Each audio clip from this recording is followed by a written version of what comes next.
Shalom, Boker Tov. Você que está em casa aí, Shalom significa paz, Boker Tov, bom dia. E se você quiser falar paz do Senhor, como a gente tem o costume de falar entre nós cristãos, nós não falaremos Shalom Adonai, que é uma coisa muito comum de se ouvir, só que no hebraico tem algumas regras e quando você vai falar a palavra paz do Senhor, que normalmente para um judeu não é esse costume de falar paz do Senhor, ele não fala dessa forma. Então, para nós que somos cristãos, nós temos esse costume de falar paz do Senhor, irmão. Então, você nunca fale Shalom Adonai, você fala Shalom Adonai. Então, quer falar paz do Senhor? Pode falar, mas fala direito. Fala Shalom Adonai. E aí, quando você vai cumprimentar alguém todo dia, você acabou de acordar, você fala Boker Tov, que é bom dia, e Shalom. Shalom é cumprimento de oi ou tchau. Então, você quer falar tchau, você pode falar Shalom. Ou tem uma palavra que é muito usada também, que eu vou começar a usar mais com gramática, que é Lehitraot. Lehitraot é como se fosse até breve. Eu volto para a gente conversar de novo. O hebraico é muito profundo, porque sempre que você fala uma palavra, ela vai indicar algo muito preciso. Um exemplo clássico disso é quando aquela mulher que tinha perdido o filho, e ela chega no profeta Eliseu, e antes de chegar no profeta vem um moço do Eliseu e fala assim, vai lá e fala com ela. E na hora que ele chega para falar com ela, ele pergunta, e aí, vai tudo bem com você? Só que ali ele não fala, vai tudo bem. Ele fala, Mashalom Ha, o Mashalom Ha está dizendo assim, como vai a sua paz? É muito diferente do que eu falar, vai tudo bem. E se eu te pergunto se vai tudo bem, você fala, não, beleza. Agora, quando eu falo assim, como que vai a sua paz? Se a sua paz é Cristo, Cristo está abalado dentro de você ou está tudo bem? Cristo continua sendo a sua plena segurança ou não?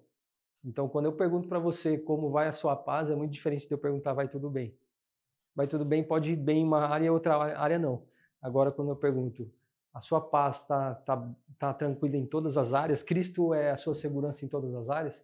E aí, se você diz que sim, aí muda toda a sua história. Porque independente do que você está passando, ele continua sendo seu refúgio e sua segurança.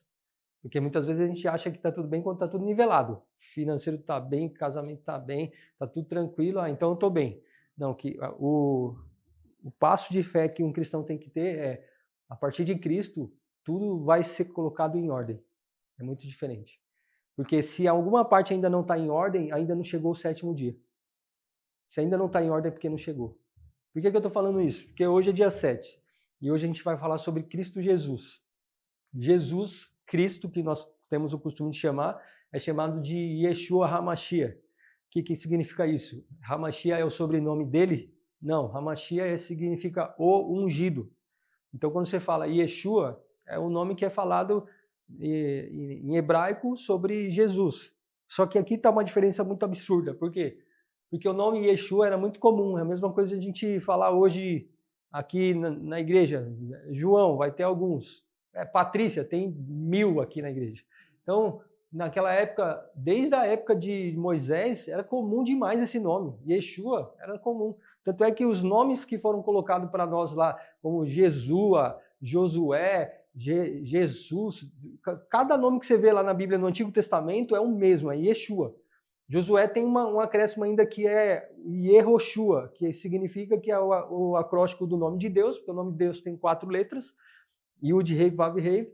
Então, quando você pegava ele contraído, só 2 letras, encaixava no nome Yeshua, dava o nome Yehoshua. Então, Josué, que nós conhecemos como Josué, significa Deus é a minha salvação, porque o tetragrama sagrado, contraído, 2 letras, mais o nome Yeshua. Então, Yeshua significa minha salvação, ou a salvação, e o Iá, Deus minha salvação.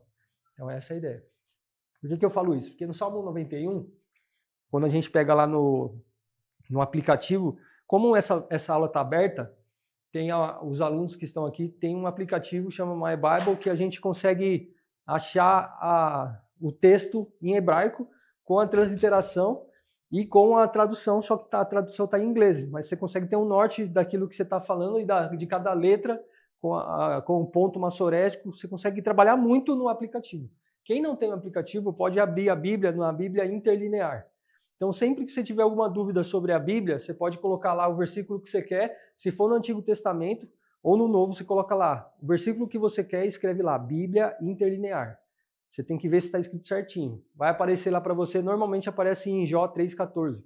Mas você clica lá mesmo, se qualquer versículo que aparecer, e aí depois dá a opção para você colocar o livro que você quer, o capítulo e o versículo. Quando você coloca lá, no Google mesmo, você vai achar a palavra e o texto escrito na língua original com a tradução. E cada palavra que está escrito ali, você vai clicar nela, você consegue saber qual que é a tradução dela e quantas vezes ela aparece na Bíblia. Então, para você fazer um estudo é interessantíssimo. Você coloca lá, quero saber mais sobre Josué. Aí você coloca lá no nome lá, vai lá o versículo que você quer achar, você vai achar o versículo.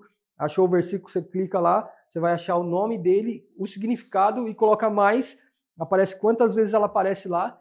E por curiosidade, muitas vezes as pessoas não acreditam nessa ideia de número e tal, só que a própria Bíblia Interlinear tem lá a quantidade de formas que você pode fazer com o texto, que é a gemátria, que são mais de 32 formas. Então você fala assim, se eu juntar o sofite, que dá outro número, como que vai ser, a quantidade, que número que vai dar, quais as palavras que têm a conexão com ela, então te ajuda demais. Essa ideia da Bíblia Interlinear vai explodir sua cabeça. Isso acontece tanto para o Antigo Testamento quanto para o Novo. Qual a diferença? No Novo Testamento, que é escrito no grego koiné, era como se a gente estivesse vivendo no tempo de Jesus e Jesus falasse assim, estou estudando inglês. Mas por quê? Porque o mundo todo fala inglês. Naquela época de Jesus não era o inglês que era falado, era o grego koiné. O grego koiné era tipo como se fosse o inglês americano. Porque tem o inglês britânico, tem o inglês canadense, cada um tem um jeito de falar. Mas o inglês que a gente mais tem o costume de aprender e de ouvir é o inglês americano. Então, naquela época de Jesus, o grego koiné era o mesmo padrão, era o padrão da época. Por quê? Porque Alexandre o Grande, quando dominou tudo na época lá, a ideia dele não era destruir o povo que ele dominava. A ideia dele era destruir a cultura do povo que se domina. Porque se eu tiro a sua cultura e coloco a minha, eu consigo destruir a sua vida sem você perceber. Se eu te influencio mais do que você me influencia, eu não preciso te bater para te destruir. Eu te destruo com o passar do tempo. Porque a sua geração não sabe mais como que é a sua cultura, vai saber a minha. Essa é a diferença. Por isso que a Bíblia fala que quando Jesus nos tirou do império das trevas e nos transportou para o reino do Filho do seu amor, o que ele fez? Império é muito diferente de reino. Império é quando você é obrigado a fazer sem querer. E o benefício é só para quem é um imperador. Então o imperador fala assim, eu quero comer o melhor dessa terra, só que os súditos são obrigados a comer o pior. Por quê? Porque não tem como dividir para todo mundo o melhor. Ou fica só para você, ou e todo mundo se lasca nessa, ou vai ter que dividir o que o imperador tem. O imperador faz isso. Então a Bíblia fala que ele nos resgatou do império das trevas. A palavra no grego, quando você vai lá na Bíblia interlinear, você não vai achar em hebraico, você vai ver que é como se tivesse te tirado com raiz de tudo de um lugar e te plantado em outro. Então ele te tirou do império, que era obrigado a fazer. Não, você precisa beber para se sentir melhor, você precisa mexer com adultério, pornografia, situações de malícia, maldade no seu coração para se sentir bem. Você é obrigado. Então você fazia algo com aquela sensação de que está errado, eu estou sendo culpado, mas o imperador faz isso. Jesus não, ele te transplanta para o reino do Filho do Amor. O que é isso? Quando você chega no reino de Deus, você fala assim, eu não sou obrigado a nada. Eu não sou obrigado a orar, não sou obrigado a ler, eu não sou obrigado a jejuar, só que eu faço porque ele me ensinou que eu sou amado por ele, então se eu sou amado por ele, ele está distribuindo amor, ele está distribuindo tudo que ele tem. É como se a mesa do reino, a mesa do rei estivesse disponível para cada um de nós. E isso é uma verdade, porque quando você volta para o Antigo Testamento, tem lá um homem que ele tinha um problema de dificuldade na perna, ele era todo atrofiado, e quando Davi viu aquela cena, falou assim, esse daí é filho de Jonatas. Então, como ele é filho de Jonatas, ele vai comer comigo na minha mesa. E o que ele estava querendo dizer? Quando você chegar para comer na mesa do rei, você vai se achar indigno, mas quando você sentar, você vai estar igualzinho o rei. Por quê? Porque diante da mesa, as suas dificuldades, a sua disposição de dificuldade, de paralisia, não é exposta. Por isso que Jesus nos convida a sentar na mesa do rei. Ele é o rei, nós não merecemos, mas quando a gente senta do lado dele e fala assim, eu não mereço estar nessa mesa. E ele fala assim, quando você estiver sentado, ninguém vai ver o seu defeito. Ninguém pode ver o seu defeito. Quando você tiver que sair da mesa, eu vou te ajudar para que também ninguém veja. Mas todas as vezes que alguém tiver que olhar para você, vai ver você sentado na mesa. Nós estamos sentados na mesa. Falar de Jesus é falar daquele que extraordinariamente nos tirou de uma posição de dor, de angústia, de desgraça, que a minha cultura era servir a alguém que eu não queria, porque você faz o pecado acontece na sua vida e você fala assim, eu não queria ter feito isso. Todo mundo que peca não fala assim, que legal, pequei, tranquilo. Pode perguntar para uma prostituta, você queria sair dessa vida? Se tivesse outra vida que me desse mais dinheiro, eu sairia. Mas algo me prende e eu não sei explicar. Pode perguntar. O drogado, E você gosta de estar nessa vida? Não, eu sinto prazer nisso, mas eu preferia ter saído, porque eu estou perdendo tudo. Então, todo mundo que está numa vida de pecado e desgraça é império. Obrigado. Com Jesus, não. Com Jesus é liberdade. Por isso que a Bíblia fala que o nome dele tinha que ser Yeshua. Yeshua é um nome muito comum. Imagina, você pega um nome muito comum e fala assim, ó, a partir de agora o nome daquele que é o Filho de Deus vai se chamar Yeshua. Você fala assim, mas esse nome aí é muito comum, não faz sentido. A diferença de Jesus, que a gente vai explicar o porquê Jesus, o Yeshua, que nós temos certeza que é o nome sobre todo nome, é que tem uma palavrinha que não é o sobrenome, que é o Hamashia. O que é Hamashia? O Re, a gente já explicou para alguns alunos aqui, que a letra Re, que é a quinta letra do alfabeto, e aqui a gente tem 1, 2, 3, 4, 5, 6. Aqui a gente está considerando 6 porque essa letra aqui, se ela tiver um pontinho, ela tem uma fonética. Se ela não tiver um pontinho, ela tem outra. Os alunos lembram qual que é a fonética quando tem um pontinho? Beit. Sem um pontinho, Beit. Então, quando você olha para essa letra aqui, que é a segunda letra, se ela tiver um pontinho, é B. É como se fosse o som de B. Se ela não tiver o pontinho, é um som de V. Então, quando você ouvir uma palavra que começa com V ou começa com B, por exemplo, você fala Beuzebu, você podia falar Beuvevu, o deus das moscas. Porque Vevu é mosca, ou Bebu, depende se você colocar o pontinho ou não, você tem que conhecer muito os pontos mais fonéticos. Se você não conhece, você vai falar Vevu ou Bebu, todo mundo vai entender. O que veio para nós na tradução? Beuzebu. Colocou um Z e um B. Misturou tudo. Mas a palavra lá são 2 B, com fonética diferente. Por que eu falo isso? Porque quando você fala o nome Yeshua, nome de Jesus, Ha é como se fosse um artigo que se junta no nome. Então, quando você fala Yeshua, Ha, Mashiach, Mashiach é ungido em hebraico. Mashiach é ungido. Então, Yeshua, Jesus. Ha, o Mashiach, ungido. Então, Jesus ou ungido. É sobrenome? Não. É algo que Deus falou que só um teria. No Antigo Testamento, alguém foi ungido assim? Sim. A única palavra para alguém que foi ungido é lá em Isaías, quando Isaías fala do rei Ciro. Na Bíblia fala de um rei chamado Ciro. E esse rei, ele conhecia algumas técnicas que a gente chama de um tipo de religião, que foi mais considerado depois da época de Cristo, mais para frente, 1800 alguma coisa, uma mulher chamada Helena Blavatsky. Eu não sei se já ouviram falar dessa mulher. Essa mulher criou a ideia da teosofia. O que é a teosofia? A teosofia acreditava que, através da espiritualidade, você buscar 2 seres espirituais, que ela não acreditava em Deus, mas ela acreditava no Deus das trevas, que existia a deusa das trevas e a deusa da luz. Azura Mazda e Aira Maniu. Essas duas eram a comparação de oposto, da dualidade. Então, nessa ideia da religiosidade aí, quando se fala desse tipo de religião, a teosofia, ela acredita que existe a Azura Mazda e a Aira Maniu. Uma fala que é a deusa das trevas e outra da luz. Então, ela não acreditava num Deus superior, ela acreditava nessa dualidade. Só que a dualidade Deus fez assim, ele decidiu fazer assim. Por que ele decidiu fazer assim? A gente sabe que foi Deus que fez o haja luz. E aqui já vem um contexto que é importante a gente saber. Normalmente, se um cristão tiver numa sala de aula e falar do Big Bang, o cristão vai falar assim, não, eu não acredito. Só que o cristão deveria levantar a mão e falar assim, eu acredito. Aí chocaria todo mundo. A diferença de um cristão para alguém que não é cristão eu acredito no Big Bang, mas eu não acredito na evolução das espécies. É muito diferente os 2 pontos. Por quê? O Big Bang foi um padre que decidiu provar sobre isso, que ele falou assim, alguma coisa aconteceu na história que houve um boom e aconteceu uma luz que é sobrenatural. E isso faz todo sentido com a Bíblia. Por quê? Porque Deus disse haja luz. Quando ele disse haja luz, estava tudo formado? Não. Quando ele disse haja luz, uma explosão aconteceu e a luz aconteceu. Como que aconteceu? Uma explosão absurda aconteceu e a luz. Só que a luz aconteceu e a luz é energia. Guarda bem isso, a luz é energia, a luz não é claridade. Por quê? Porque quando a Bíblia diz haja luz, a Bíblia diz que no princípio criou Deus os céus e a terra era sem forma e vazia e o Espírito de Deus se movia sobre a face das águas. Quando ele disse haja luz, houve luz, tinha sol? Não, o sol foi feito no 4º dia. E as estrelas e o firmamento foram feitos no 4º dia. Quer dizer que quando ele disse haja luz, ele disse assim, haja aquilo que é necessário para que tudo aquilo seja construído. Porque se Cristo é a luz do mundo, então a Bíblia fala que porque dele, por ele e para ele são todas as coisas. Se porque dele, por ele e para ele são todas as coisas, Jesus, que nós conhecemos como esse nome, a partir dele, que é a luz do mundo, porque foi ele que disse, eu sou a luz do mundo, ele disse assim, a partir dessa energia, todas as coisas são possíveis de ser criadas. Sem Cristo nada é possível. Então o Big Bang existiu? Com certeza, irmão.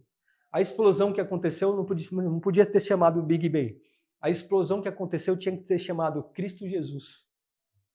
Porque a partir dessa explosão, nada mais na história continuou a mesma coisa. Nada mais. Se não fosse Cristo, nada disso teria acontecido. E aí as pessoas falam assim, então porque houve luz, então houve cruz? Não. Porque houve Cristo, não haveria cruz. Só que ele é os dois pontos. E aqui a gente já vai mergulhar um pouco mais no hebraico. Por que eu falo isso? Porque a primeira palavra da Bíblia, e Deus decidiu que seria assim, e a gente fala assim, por que o hebraico, irmão? Para que eu preciso do hebraico? Quando você vai ver o que Deus mandou Moisés escrever, através de um anjo, não foi Deus que chegou lá e falou assim, estou ouvindo uma voz da onde é do além. Não. Em Atos, Paulo vai falar que através dos anjos, que anjos não se manifestavam com asas, era como se chegasse uma pessoa comum aqui, o Plínio conversando comigo ia falar, parece um homem, mas na verdade era um anjo. Ele nunca vinha de asas, você não vai ver nenhum, a não ser um serafim que tem 6 asas. Mas os outros, todos como se fosse uma aparência normal. Então eles ficavam com a aparência de homem, pode ver lá quando o Abraão está lá na tenda dele, chega 3 homens. Ele não fala assim, chegou 3 seres angelicais de asas. Não. Chegam 3 homens e ele se prostra e chama de Yud Rei Vav Rei. Por quê? Porque ele entende que aqueles 3 é Deus. Ele entende que aqueles 3, eu não falei errado não, ele entende que aqueles 3 é Deus. O judeu vai pirar com isso. Não, Deus é um. Para nós Deus é um em 3. E ali Abraão, ninguém falou teologia para ele, mas ele se prostra como Yud Rei Vav Rei para os 3. E entrega a oferta. E Deus fala com ele, sua mulher riu, e aí começa a ter aquela absurdo lá, agora a gente vai para Sodoma e Gomorra e vamos destruir lá. Então, é um absurdo o que Deus faz. Quando a gente pensa no hebraico, por que eu falo isso? Falei todo esse contexto. Porque as pessoas falam, o hebraico não faz sentido, para que eu preciso disso? É porque quando Deus decidiu falar com a terra, ele decidiu usar o hebraico para falar com Moisés. E Moisés não era o melhorzão, é que Moisés fazia parte do povo de Abraão. E Abraão, através de Abraão, todas as famílias da terra seriam benditas. Tanto é que essa aula de hoje é a inauguração de uma das 4 aulas que eu dou sobre o histórico da religião. A gente começou as aulas, demos 14 aulas, foram um pouco mais porque teve aula que durou um pouco mais, mas na nossa apostila tem 14 aulas que falam sobre as letras hebraicas. Então a gente vai falando sobre cada letra e apontando para Cristo. Essas outras 4 aulas a gente vai falar da história de cada palavra. Por exemplo, hoje a gente vai falar de Yeshua. Então explicar bem o máximo que puder, como eu falo sempre uma vírgula, porque tudo que eu estiver falando aqui sempre existe mais de Deus. Então quando eu falo da palavra Yeshua, é o contexto geral da Bíblia, o que quer dizer, por que é escrito dessa forma, porque a gente fala Jesus está certo ou está errado, então vamos falar sobre isso. Vou falar sobre Noé também na outra aula, vou falar sobre Abraão, vou falar sobre a ceia. Então vai ter muita coisa aí que dá para a gente aprender a história, e aí depois dessas aulas não acabou, depois dessas aulas vamos falar sobre gramática. Aí vocês vão aprender forte gramática e vai ser um tempo de bastante qualidade. Como tem sido, pela misericórdia de Deus, tem sido transformador na nossa vida. E o que a gente entende aqui então? Deus pega Moisés e fala assim, você vai escrever. Vai escrever em português, inglês? Não, você vai escrever do jeito que eu te falar. Qual que é o jeito que Deus falou para Moisés? Moisés falava hebraico. Então, quando Deus decide falar com Moisés e ele decide escrever aquilo que Deus falou, ele escreve com hebraico quadrático. Ele não escreve no paleo-hebraico, ele escreve desse jeito que está escrito na Torá. Desse jeito que a gente está aprendendo. Então, o que você está fazendo aqui, imagina voltar 4.000 anos atrás e saber que alguém escreveu igual. Olha a força que tem essas letras. Deus decidiu que falar com o povo, e através desse povo que ele falaria, passaria para os outros povos. Ele podia ter falado assim, vou escolher 153 nações e vou falar assim, cada uma de vocês escreve na sua língua e passa para os outros povos. Ele não fez isso. Ele falou assim, a partir dessa nação, todas as nações da terra serão benditas. O que acontece? A nação de Israel entendeu que era o próprio sol. Por que eles se machucaram tanto na vida? Porque o sol não nasceu para brilhar. O sol nasceu para trazer claridade ao redor. É muito diferente. Então, quando eu falo para você, Plínio, você vai passar tudo aquilo que Deus falar através da sua vida. Os judeus olharam e falaram assim, a gente é a melhor nação da terra. Tanto é, você pode, está sendo gravado isso, mas você pode pegar na caixinha do tefilim, que é a caixinha de oração, eles se colocam como a maior nação. A maior nação. Gadol é maior. Você olha na caixinha deles lá de oração e fala como se fosse a maior nação. Só que não foi isso que Deus quis dizer. Não escolheu eles para falar que eles eram a maior nação. Escolheu eles para falar assim, ó, a partir de nós temos algo incrível para passar para vocês. E por que a partir de vocês? Pela graça, porque Deus quis. Então, sempre que você tiver um tesouro para compartilhar e alguém decidir fazer você brilhar, você se lembra disso. Quando alguém falar assim, meu Deus, o que Deus te deu é maravilhoso, você é um cara. Você fala assim, não. Eu não sei porquê e eu não entendo o motivo real, mas alguma coisa Deus quer clarear para você. Isso não significa que eu tenho que brilhar. Meu Deus, eu estou falando muito forte isso porque eu creio que um dia Deus pode te levar num lugar que as pessoas vão achar que você tem que brilhar. E nessa hora você tem que parar tudo e falar assim, não, eu não nasci para brilhar. Eu nasci para clarear o lugar ao redor. Porque se eu conseguir fazer você entender que não estou aqui para brilhar, mas trazer claridade, você vai sair daqui vendo tudo ao seu redor. E se você consegue ver tudo, você consegue não bater em nada. É muito diferente isso. É muito diferente. Porque se você fechar o olho agora e apagar a luz e falar assim, sai daqui, Gabriel, você vai bater em muitas coisas até você sair. Agora, porque a luz está aqui e ela nunca se gloriou para estar, você consegue entrar e sair sem bater em ninguém e sem ofender ninguém. Então, que seja isso na sua vida. O hebraico não é para você sair aqui se exaltando e falando assim, agora eu sei hebraico, eu sou o cara. Não, o hebraico é para você falar assim, você quer conhecer mais de Jesus? Você quer glorificar Jesus? Você quer não bater nas coisas, no pecado, na maldade, na dificuldade, na imaturidade? Então vem aqui que eu tenho algo para te mostrar. Por quê? Porque eu estou aqui para clarear Jesus para você e não para brilhar. É muito diferente. Então quando Moisés entende isso, ele fala assim, tá bom, vou escrever. E vou escrever o quê? Aí Deus fala assim, a primeira palavra que você vai escrever, a primeira, Bereshit. Bereshit significa no princípio. Então quando a gente vai lá e fala no princípio criou Deus, a palavra lá, princípio, se eu escrever princípio, eu tiro essa letrinha aqui. Essa letra que eu falei que era Beit ou Beit. Lembra que eu falei isso? Essa letra Beit ou Beit, ela é a letra que vai dar a ideia de um artigo, junto com uma preposição. Então, em mais o, no português dá no. No hebraico não tem essa de em mais o, não é preposição com artigo. No hebraico você colocou o Beit lá, vai ser uma preposição. Qual preposição? No. Então, no ou para, você vai lá, no princípio. Então essa palavra aqui, ó, no princípio. Essa palavra aqui, ela é muito forte. Por que ela é forte? Porque se eu falo aqui, ó, Bereshit. Bereshit vem da ideia de aliança, de começo, de princípio, porque se eu juntar essas letras aqui, eu consigo falar a palavra Brit, porque essa, ó, B, o Uri, e essa daqui, ó, se eu tirar essas duas aqui, ó, fica Brit. E Brit é corte ou aliança. Então, se eu falo assim, que eu tenho aliança com Deus, eu pego e faço um corte. Normalmente a aliança era feita assim. Aqui dá para explicar mais uma coisa. Quando eu falo que eu tenho aliança com Jesus, o que eu fiz? Eu pego o excesso de carne na minha intimidade e corto. Porque é assim que é feita a aliança com o judeu. A circuncisão é você pegar o homem. Por que o homem? Porque o homem tem a semente. Então, qual que é a ideia de por que não faz na mulher? Porque o homem tem a semente e a intimidade exposta. A mulher tem a intimidade interna. Então Deus falou assim, Jesus é o cabeça do homem, Jesus é tipo assim, Deus, Jesus, homem e a mulher. Deus fez esse padrão. Então quando você olha para Jesus e fala assim, eu quero ter aliança com Jesus, então eu pego aquilo que tem minha intimidade exposta e eu corto o excesso de carne da minha intimidade. E esse corte vira um elo de sangue e carne. Isso é aliança com Deus. Quando você coloca uma aliança de ouro, ela representa uma aliança muito mais absurda, porque quando você se relaciona com uma mulher, e uma mulher com um homem, eles estão tendo uma aliança de carne, onde tem carne e sangue junto.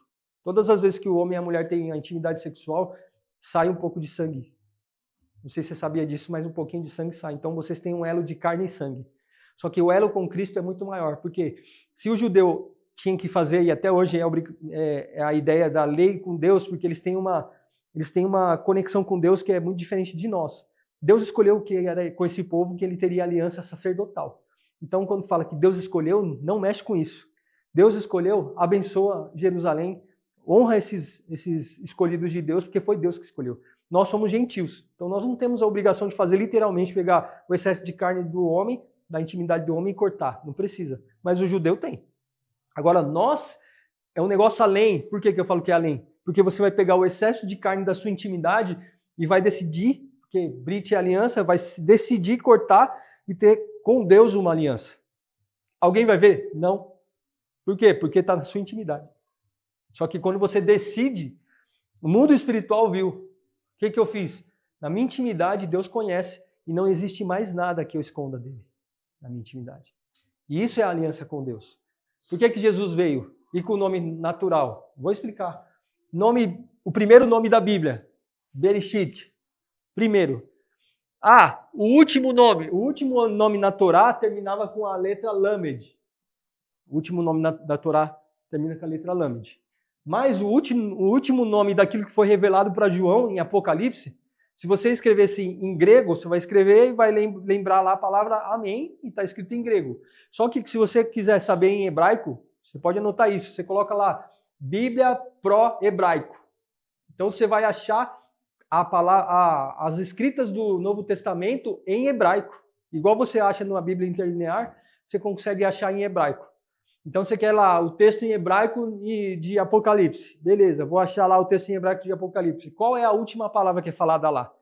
Deus falando com João. Com que língua que ele falou? Em grego? Provavelmente ele falou em hebraico. Por quê? Porque João conhecia o hebraico e aramaico e ele veio da nação de Israel e Deus, quando se revela para ele, qual língua que ele falou?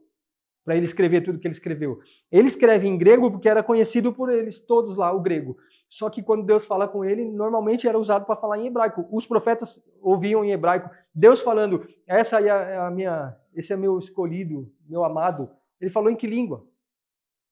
Então é absurdo a gente parar para pensar que Deus tem o prazer de falar em hebraico. E por que o hebraico? Vou explicar. Quando você fala amém em hebraico, é um acróstico. O que é acróstico? Acróstico é uma junção de letras que dá um significado diferenciado. Então quando você fala amém, não é só uma palavra, tipo assim seja. Não. Amém vem da palavra El Meler Neman. El Meler Neman. O que significa isso? El Deus, Meler, rei, Neman, cumpridor das suas promessas. O fiel.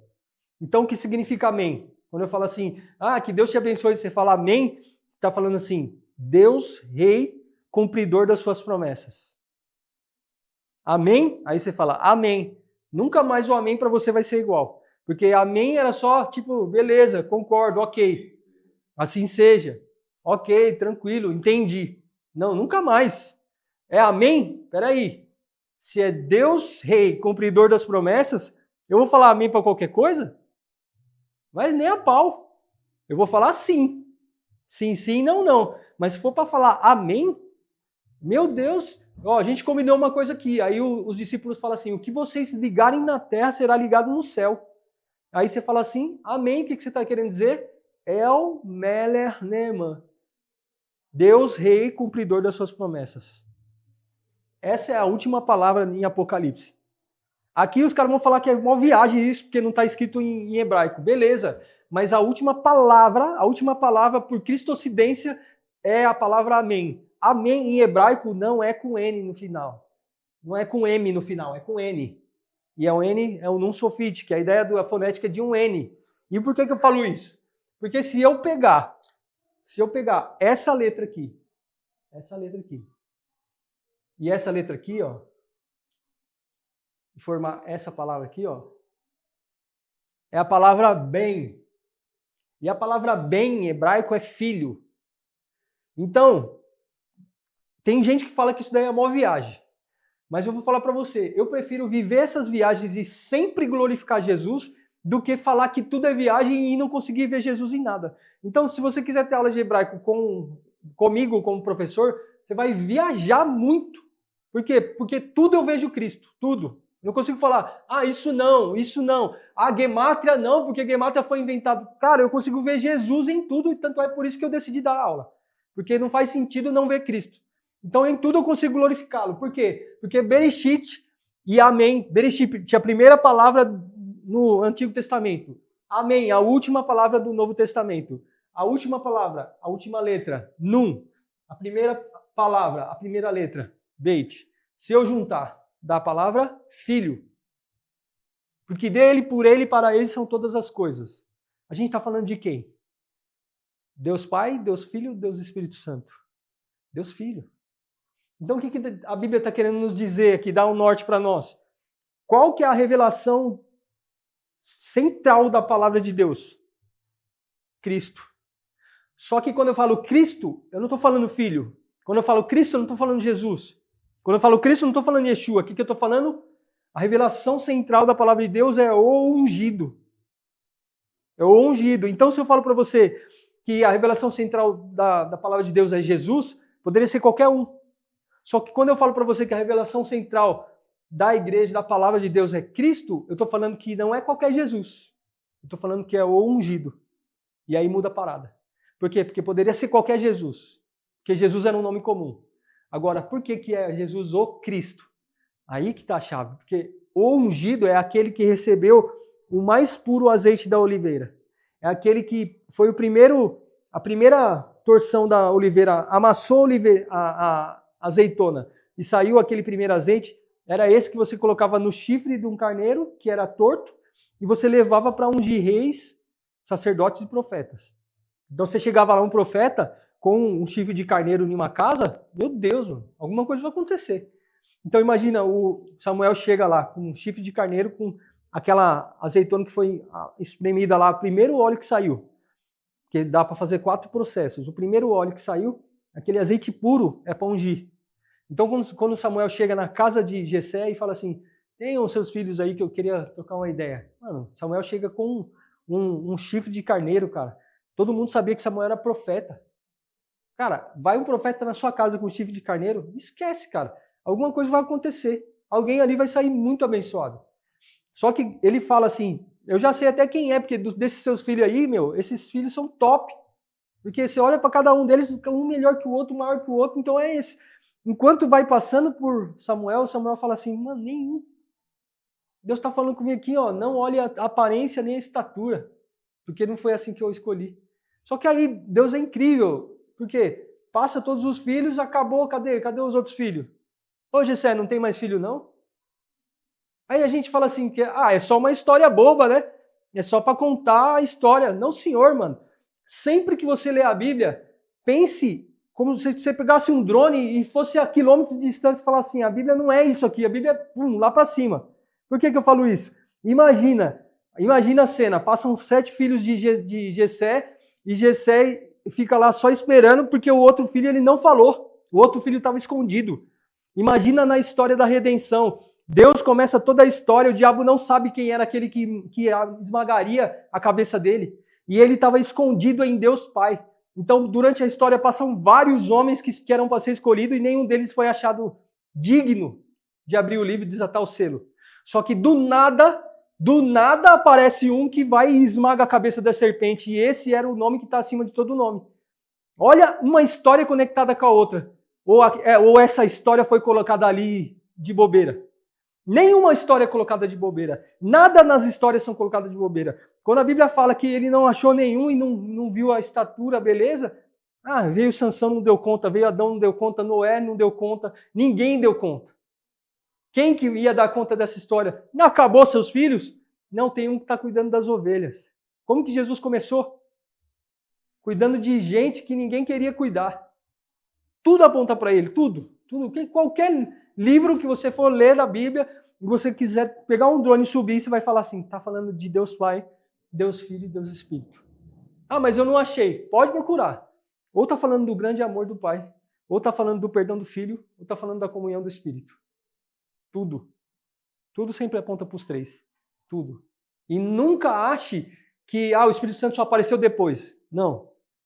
E disse Deus, haja Cristo. E houve Cristo, e o Espírito de Deus se movia sobre a face das águas. Quando deu a explosão do Big Bang, Deus Pai, Deus Filho e Deus Espírito já estava agindo sobre a Terra. A Terra nem tinha sido formada, os 3 já estavam lá. A Terra nem tinha sido formada, os 3 estavam lá. Isso não prova a Trindade. Bereshit, bem, filho. Ruach HaKodesh, Espírito Santo. Aleph, considerado Deus pelos judeus. Então, onde eu acho a trindade?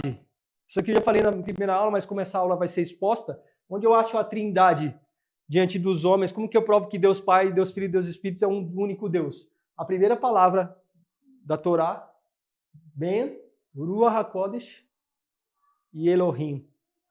Começa com essa letra aqui. Então, Deus Pai, Deus Espírito e Deus Filho. Aí a gente pega a primeira palavra e a última do Apocalipse e forma a palavra Filho. Se eu pegar a última letra da palavra Bereshit e a primeira da palavra Amém, sabe que palavra que vai dar? Ó, se eu cruzar isso daqui, ó, Aleph Tav. Sabe o que é Aleph Tav em hebraico? É a palavra, é escrito assim, ó, Et. E esse Et, na gramática hebraica, não, peraí que eu estou falando em hebraico, estou escrevendo em hebraico. Et em português não é escrito dessa forma, não. Et é assim. O hebraico é legal que cabeça vai a milhão. Et. O que significa esse et? Se você pesquisar lá na sua Bíblia em português, você não acha essa tradução. Não existe essa tradução dessa palavra. Bereshit, bara, Elohim, et, hashamayim, ve'et, haaretz. No princípio criou Deus os céus e a terra e pronto. No princípio criou Deus os céus e a terra. Só que em hebraico é Bereshit, bara, Elohim. No princípio criou Deus. Et. Para eu falar os céus e a terra, eu não precisava usar esse et. Então, para eu falar os céus e a terra, eu usaria Hashamai ve'et haaretz. Pronto. O que esse et está fazendo ali? Para um judeu que não acredita em Cristo, ele vai falar assim, na gramática judaica, se eu pegar o Aleph Tav, que é o et, e colocar em uma frase, eu estou indicando, aquilo lá vai servir só para indicar que existe algo mais para frente. Então, quando eu falei assim, Bereshit bara Elohim, criou Deus algo. O quê?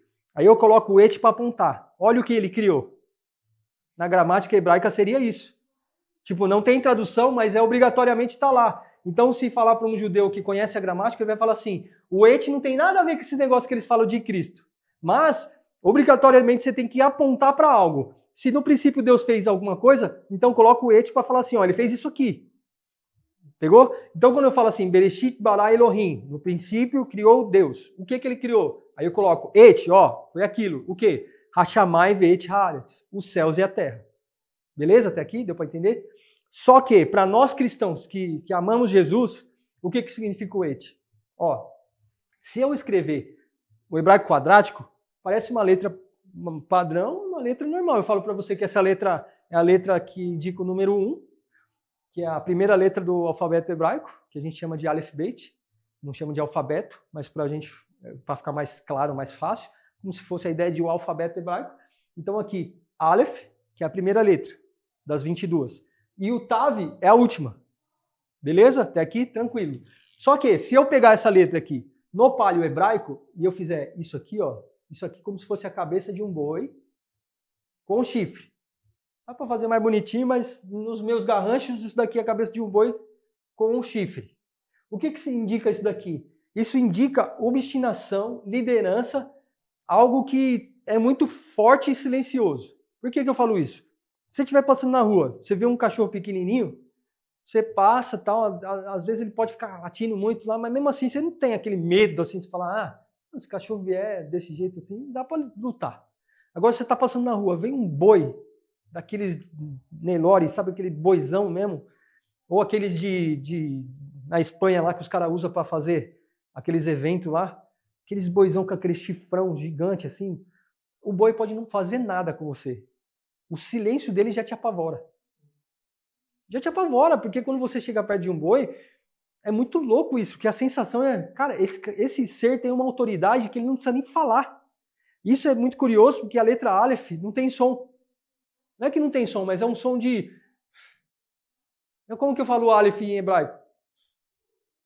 Mas como assim? Se o Beit tem som, Beit, Gimel, Dalet, tem som. Rei, Vav, Zain. Só que tem duas letras que não tem som. Quais são? Aleph e Ain. Essa letra aqui e essa letra aqui. Uma indica o número 1 e outra indica o número 70. Essa tem a a simbologia de olho, ou visão, ou fonte, e essa daqui tem a simbologia de força, obstinação, ou o touro mesmo, o boi. Por quê? Porque a obstinação de um boi é tipo assim, mexe com ele para você ver se ele vai falar assim, vou deixar quieto, você mexeu comigo, vou embora para casa. Não, o boi prefere morrer do que falar assim, vou deixar quieto isso aqui. Por que na Espanha os caras têm o costume de pegar um cara que entende muito disso e ele coloca um negócio vermelho, porque o vermelho gera uma fúria no boi que, por cristocidência, tinha que ser vermelho para gerar uma fúria no boi. O que aconteceu quando Deus Pai viu o filho dele escorrendo? Que cor que era o sangue do filho? Por que o boi na natureza vê a cor vermelha e quer matar um? Aleluia. Tudo aponta para Cristo. Imagina a força de Deus Pai olhando a cena do filho dele escorrendo o sangue vermelho no Calvário. Imagina a força do Deus Pai, como se fosse a ideia de um touro vindo contra a humanidade. Só que em vez de achar a humanidade, ele acha o próprio filho dele. E o que ele faz? Não tem jeito. Ou é meu filho ou é a humanidade inteira. Então ele vai e arrebenta com o filho. Mas é o próprio filho dele. Então a dor de Deus Pai foi a dor de ver o nosso pecado e a dor de ter que matar o próprio filho. Para quê? Para que a humanidade fosse salva. Então quando Deus Pai faz isso com o próprio filho, arregaça o próprio filho. Só que essa cena aconteceu no Calvário. Agora pensa essa cena acontecendo no mundo espiritual. A morte dando risada na história, porque agora ela era a governadora da história. Chegava alguém, morreu, vai para o seio de Abraão, ou aquele abismo que dividia o seio de Abraão e as pessoas num lugar de tormento. E as pessoas viam uma a outra, só que tinha um abismo ali. Então era no fundo um lugar que era abaixo da terra, que a Bíblia fala, e estava ali aquela cena. Durante toda a história assim. Só que o Aleph, que é o forte, o touro, o obstinado, aquele que não vai embora, aquele que resolve tudo, ele faz acontecer na história algo que muda toda a história. Por quê? Porque quando o Aleph faz acontecer aquilo na história, o filho dele é estricado lá, que arregaça o filho, e agora? Morreu. Quando o filho morre sem nenhum erro, sem mácula. A Bíblia fala que é sem mácula, só que no hebraico a palavra mácula é amianto. Eu não sei se já ouviu falar disso. O que é o amianto? O amianto é um tipo de mineral absurdamente branco. Se você jogar fogo nele, eu trabalho com joias, se você jogar fogo no amianto, ele continua branco. Se você jogar carvão nele e querer estragar ele, ele fica intacto, ele não muda de cor, ele não muda de pressão, de nada. O amianto consegue continuar puro, mesmo que possa jogar qualquer coisa nele para ele ficar sujo. Ele continua puro. Por que Jesus foi considerado imaculado? Por quê? Porque foi a pressão da vida, a pressão da dor, a pressão de ter que tomar o nosso lugar. Nada disso tirou a pureza do coração de Cristo Jesus. Não é só Jesus, é Jesus o Messias, o ungido. Por quê? Porque a pressão do Getsemane, que é prensa de azeitona, foi nele. Foi ele que sofreu aquela pressão. Por que escolhiam azeitona para ungir um homem? Porque Jesus chegaria no Monte da Oliveira, Hazeitim, em hebraico, por isso que a gente chama de azeite, porque zeitim é azeite. Então o que é o Monte da Oliveira? Hazeitim, Monte das Oliveiras. E aonde que ele estava no Monte da Oliveira fazendo o quê? No Getsemane, que é o lugar de prensa de azeitona. Nesse lugar ele orou e falou assim, se possível passa de mim esse cálice. O que ele estava fazendo? Sendo amassado emocionalmente. Eu não quero fazer isso, que vai me doer muito. Não, mas eu vou fazer se for da sua vontade. E Deus ficou como? Não, filho, faz o que eu vou estar contigo. O Aleph estava em silêncio. O touro forte estava como? Estava em silêncio. Mas ele estava em silêncio tranquilo? Não. A morte como se fosse aquela cortina vermelha e ele... O touro, quando está bravo, o que ele faz? Meu Deus, mano, olha essa cena, velho. Pensa nessa cena. Jesus falando assim, não quero, só que não houve nada, foi silêncio. E ele foi pressionado lá. E o azeite veio sobre ele. A partir daquele momento, quem que era Jesus? Um ser qualquer? Que era um profeta bom que fazia milagres? E aqui vai uns detalhes. Qual o detalhe? Para um judeu, se você fala de Jesus, ele foi um profeta razoável. E esconderam o corpo, a ideia deles, esconderam o corpo para falar que ele ressuscitou. Então Jesus não é Deus, para um judeu. Para um muçulmano, Jesus é um profeta tão extraordinário que ele nem morreu, ele subiu aos céus. E ele vai voltar. Lê lá o Alcorão, você vai achar isso. Não, foi extraordinário, foi tão absurdo que ele nem morreu, já subiu. Mas que sentido faria se ele não morresse? Quem que ia pagar o preço pelos nossos pecados? Não faz sentido. Então, um fala que nem Deus é, o outro fala que ele é tão profeta maravilhoso que ele subiu. Para o cristão, qual que é a diferença? Para o cristão, ele é profeta maravilhoso que mostrou que não é só profeta, que é Deus, só que é Deus Filho. Por quê? Porque ele se entregou no nosso lugar com dupla natureza. Então ele tinha da natureza humana e ele tinha na natureza celestial. Por quê? Porque o sêmen, quando você faz o sangue lá, o exame de sangue, no diagnóstico, vai dar pai do fulano de tal é daqui. Por quê? Porque o sangue indica de quem que é o pai. Agora faz o teste no sangue de Cristo. Nasceu de Maria, mas faz o teste no sangue de Cristo, você acha como? Quem que é o pai? Eu vou saber o pai? Deve ser um monte de Aleph lá, porque não tem como. Eu vou achar quem que é o pai? O pai era Deus. Qual é a genealogia de Cristo? Filho de Davi por Maria. Mas e o sangue? De quem que vem? Vem do Pai. Deus Pai, Deus Filho e Deus Espírito Santo. Mais uma vez sendo revelado.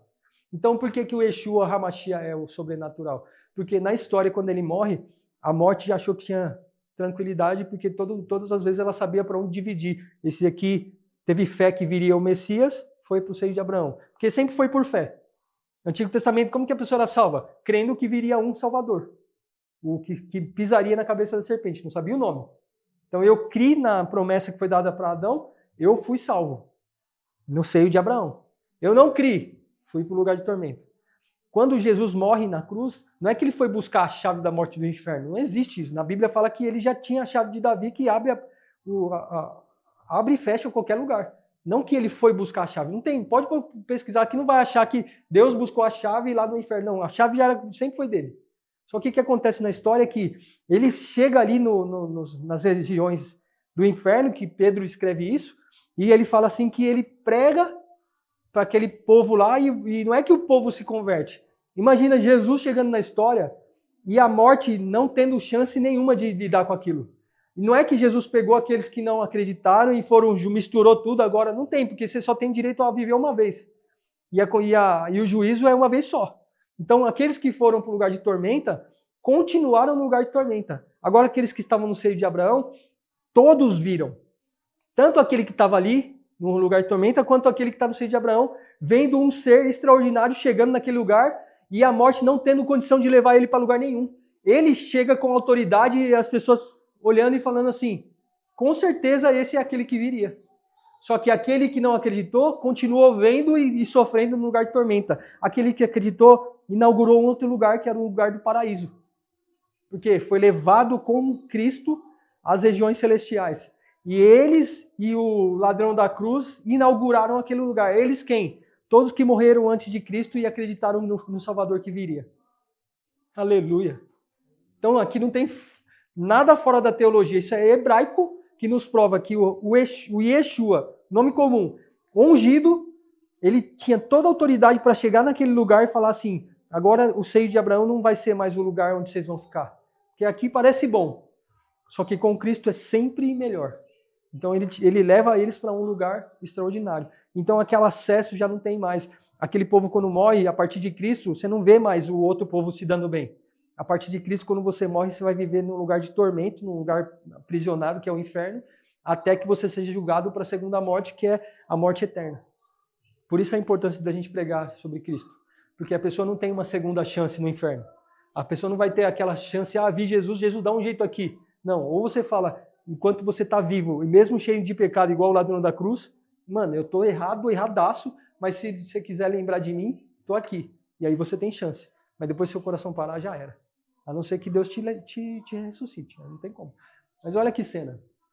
Aqui está falando de Bereshit e Amém. Bem, filho. Et. Et é o Aleph, que eu falei, que é a força, e o Tav. Tav em hebraico é esse sinal aqui, ó. É a cruz.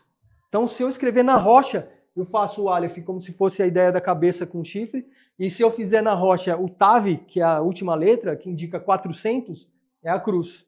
Então, de Malaquias até Mateus, antes de Jesus nascer, foram 400 anos de silêncio. É o tempo interbíblico. Por que 400 anos de silêncio? Porque chegaria o Tav. A plenitude dos tempos chegou. Por que a plenitude dos tempos chegou? Porque Deus decidiu que Jesus morreria com uma marca, e a marca, desde a época de Adão e Eva, para você escrever uma marca, era assim que escrevia. Se você olha para os seus cromossomos, o que liga o seu corpo é algo que é uma célula, você vê no microscópio, é uma célula mais ou menos assim. Então ela vai unindo todo o seu corpo assim. É um absurdo. É um absurdo. Então tudo aponta para essa marca. Tudo aponta para essa marca. Mas quando houve o Big Bang, houve a luz, já existiu a cruz? Não. E é aqui que eu queria chegar nesse ponto. Por quê? Porque Deus não sonhou que o homem errasse para depois consertar. Deus sonhou que o homem vivesse com Deus, com aquilo que ele decidiu. O que ele decidiu? Jardim. Um lugar de prazer, um lugar de delícias. Então o que ele falou assim? Vamos começar com o Aleph, não vamos começar com o Tav. Por quê? Porque começar com o Aleph é dizer para vocês aqui, ó, eu tô aqui para ser para vocês aquele que é obstinadamente a favor de vocês. Se alguém vier contra vocês, eu não pergunto, eu vou para cima. Se alguém tentar lutar contra vocês, nenhuma arma contra nós prosperará. Por quê? Porque se ele é nosso Aleph, não mexe com boi, meu amigo. Se você mexer com boi, eu duvido que ele vai parar, a não ser que você o mate ou ele te mate. Na Espanha você vê a cena, o cara lá, e depois ele vai e joga uma espada na cabeça do boi. Pô, o boi não tá vendo que o cara tá armado? O boi não vê, o boi não tá nem aí, o boi fala assim, ou é eu ou é você. Eu não quero saber. Ou você morre ou eu morro. Por que Deus escolheu que tinha que ser essa cena? Para isso, irmãos. Começa comigo. E quem é você? Eu sou o Aleph. Como assim? Se vocês precisarem de qualquer coisa, é comigo. E se alguém vier contra vocês, eu vou para cima. Mas eu vou para cima porque se morre eu ou morre ele. Mas eu vou para cima. Então quer dizer que ele conseguiu, de alguma forma, ser aquele que era obstinadamente a favor de nós e aquele que tinha coragem de ser a cruz, a marca. Por quê? Porque se ele é o Aleph e fala que morreria em nosso favor, o que ele fez? Ele falou assim, não vou não. Ele falou assim, por favor, tira esse cálice de mim. Mas se não tiver ninguém para fazer, eu vou para cima. Não tem mais ninguém? Não tem. Deus ficou em silêncio. Olha ele em silêncio e foi lá, então, beleza. Então eu sou o Aleph e eu sou o Tav. Então quando existiu a luz, houve cruz? Não. Quando existiu a luz, houve Cristo ungido. E Cristo ungido é Deus Aleph. Por quê? É o Deus que é obstinadamente ao nosso favor. Se o homem nunca errasse, ele continuaria a nosso favor, nos ajudando sempre, e ele seria aquele que nos daria proteção para tudo. Então, quando você chega no Éden, não faltava nada no Éden. Por quê? Porque o Aleph preparou tudo para nós. Mas ele também é o Tav. E o que é o Tav? É a cruz. Porque quando ele decidiu morrer, ele uniu céu e terra num favor absurdo. Olha aqui qual que é o favor absurdo. É esse aqui, ó. É esse aqui, ó. O que significa isso? Se fosse só a cruz é uma coisa. Agora pensa em alguém na cruz. Então, no paleo hebraico, quando você olha essa cena, é a cena do Calvário. Jesus pendurado na cruz, o Aleph Tav. Então, quando ele está na cruz, é a cena perfeita daquela sincronia entre os dois. Por que eu falo isso? Porque isso daí realmente é um eclipse. O que aconteceu quando Jesus fala assim, Tetelestai está consumado? A Bíblia fala que foram 3 horas. O sol foi escondido, você não via sol. Era 3 horas da tarde, parecia meia-noite. Por quê? Porque o sol da justiça se encontrou com aquilo que ele realmente nasceu para fazer. O Aleph Tav se tornou ali a verdadeira essência do Aleph Tav. Então o sol foi escondido pela marca. E o sol escondido pela marca que gerou? Ele é o sol da justiça, escondido pela marca, ficou escuro. Na terra ficou escuro, mas e no inferno? Naquele lugar lá, no seio de Abraão. Chega lá o Aleph Tav e fala assim, era eu que você estava esperando, vem. Era você que eu não quis acreditar? Você achou que não tinha, né? Olha eu aqui. Você achou que era bobeira da cabeça de Deus, né? Mas eu não tiro daqui porque você já foi julgado por Deus. Porque você não acreditou que eu viria. Isso é muito forte porque a gente fala que no Antigo Testamento não tinha como você crer. Hoje em dia, você que está assistindo isso, você pode estar pensando a mesma coisa. Não acredito que Jesus viria. Só que vai chegar um tempo que o seu coração para e você não tem mais como decidir antes. Então decida hoje.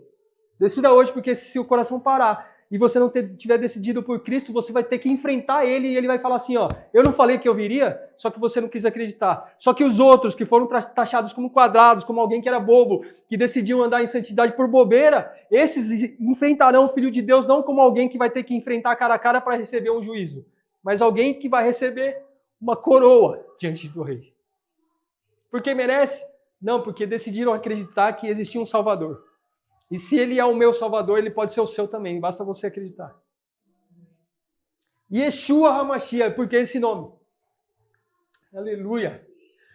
Por que tinha que ser esse nome? Porque na plenitude dos tempos, se fosse um pouquinho antes, não seria esse tipo de morte. Seria um pau com Jesus pendurado. Por que não foi bem antes? Porque ele podia ser só apedrejado ou comido por leões. Mas Deus falou que ele seria o Aleph Tav. Então, para provar que ele era o Aleph Tav, na plenitude dos tempos, se fosse 2024, ele seria fuzilado.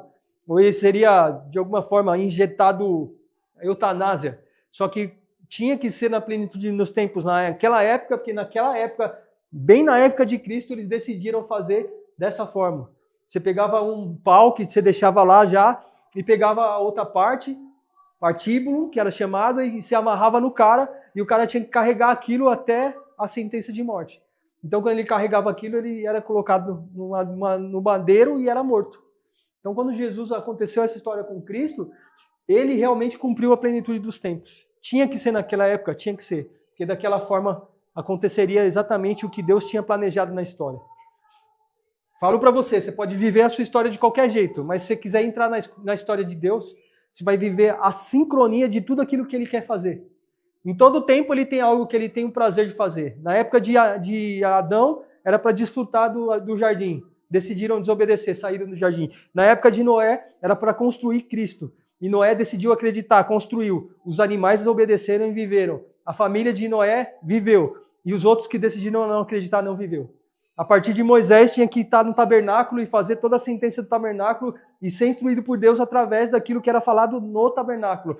E aqueles que viveram ali conseguiram chegar no lugar de alegria e de prazer com Deus. Em toda a época tinha um lugar, um ambiente, um negócio favorável que entrava dentro da sincronia da história de Deus.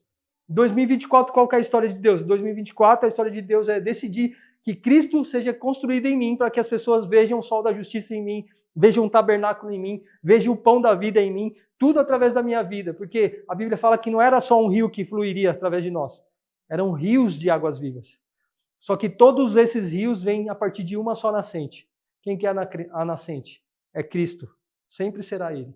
Então você pode ter o favor de Deus para tocar um instrumento, você pode ter o favor de Deus para falar da palavra dele, você pode ter o favor de Deus para interpretar sonhos, você pode ter o favor de Deus para muita coisa. Mas se lembre, são vários rios, mas uma só nascente.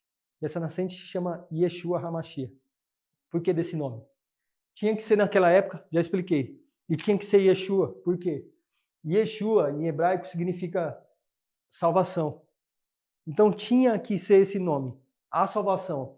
Aqui a gente lembra do Salmo 68:4, que muitas vezes é confundido por nós quando fala assim, Salmo 68:4 vai dizer que Deus é por nós porque Ele é o Deus já. Em algumas traduções da Bíblia está escrito como Deus já. E alguns teólogos falam assim, se Ele é o Deus já, Ele é o Deus já na sua história, Ele é o Deus já que vai fazer para você, Ele é o Deus já que vai agir hoje e agora para você.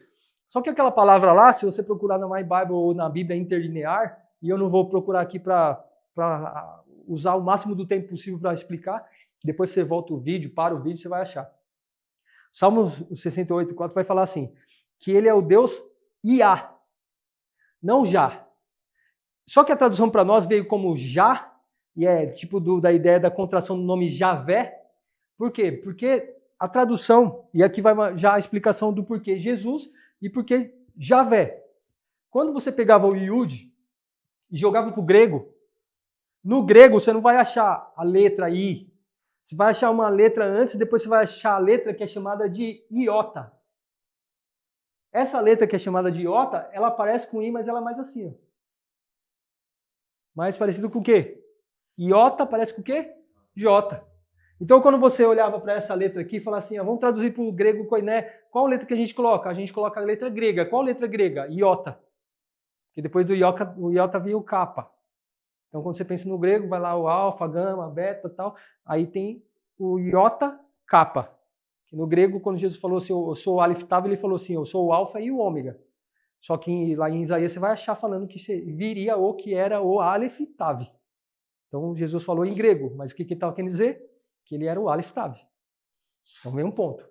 Aí, quando você olha Yeshua, ou Javé, que a gente vê lá no Salmo 68, fala assim, ele é o Deus Já. Não. Se foi traduzido para nós, para a gente entender o que estava querendo no contexto, colocaram o J. Por quê? Porque o Yud se tornou Iota. E para nós, português, virou J. Então, quando você olha lá a cena, mudou até o sentido da palavra. Porque se era para falar da palavra do nome de Deus, que era a contração do nome de Deus, que é isso aqui, ó. A contração do nome de Deus foi colocada assim, ó.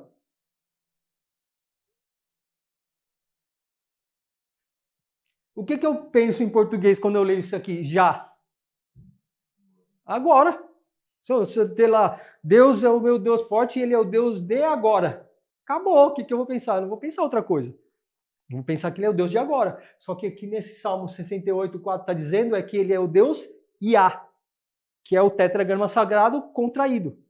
Uma coisa engraçada é que o judeu vai falar assim, o nome de Jesus é uma contração, porque é como se fosse um acróstico do nome Amém, mas uma outra ideia. E aí eles falam que contração é um nome maldito. Só que se um judeu chegar para você e falar que o nome que é contraído é um nome maldito, então fala para ele explicar o que o Salmo 68 está querendo dizer. Porque ele pega o nome de Deus e contrai. O nome que era 4 letras vira 2. Como que você explica isso? Vai falar que é maldito? Nome de Deus? Aí não, né? Então existem judeus que falam dessa forma. Para você combater essa situação, você fala. Então me explica o Salmo 68:4. Porque se não é já, é o quê? É Iá.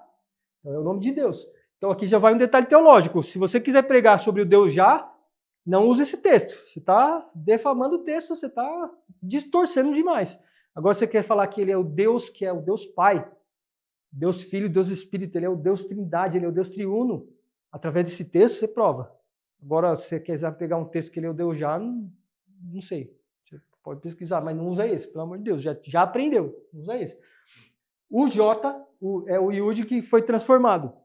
Então, o que acontece com a gente? A gente chama ele de Yeshua. Não, por que a gente chama ele de Jesus? Aí vai outro detalhe. No grego, quando você fala a palavra, por exemplo, vocês lembram do Popeye? Tinha um cara que chamava Brutus. Lembra dele? Alguém lembra? Brutus. Toda vez que você fala um nome no grego, normalmente eles tinham a situação de mudar o nome. Por exemplo, aqui vai um exemplo e uma dica. Tiago, que nós conhecemos como Tiago, na verdade é Yaakov, em hebraico. Yaakov, para o grego, foi traduzido como Iago. Só que aí veio os católicos e disseram assim, todos os apóstolos são santos. Então o que aconteceu com Tiago? Ele colocou lá como San Iago. E aí ficou Santiago. Então algumas bíblias, inclusive no castelhano, você vai ver lá como Santiago. E aí para nós, em português, os protestantes tiraram o santo, porque a gente acredita que todos os homens de Deus que andam em favor de Deus são santificados.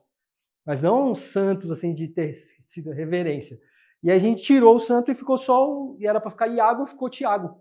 Então nós conhecemos como Tiago, o irmão de Jesus, Tiago, vários homens chamados como Tiago, mas na verdade seria Yaakov, o nome dele. Ou Iago, se fosse o nome correto. Então esse T aí nem era para existir, foi tipo um erro aí feio aí. Então só uma dica para a gente ver como tem coisa que a gente acha que... Abre aí no livro de Tiago, aí você fala assim, nem existe esse nome, mano, era para ser Yaakov ou Iago. Alguém misturou tudo aí. Mas tá bom. Olha a cena. Aí, para você entender, o J já entendeu, beleza. Agora aplica isso para qualquer palavra. Jerusalém, J. Só que no hebraico não tem. No hebraico, quando você vai pensar na letra que mais se assimilaria, seria ó, Aleph, Beit, Gimel. Gimel tem som de J? Gi. Não, tem som de G, com A, Gi, com I, Ga, Ge, Gi, Gogo.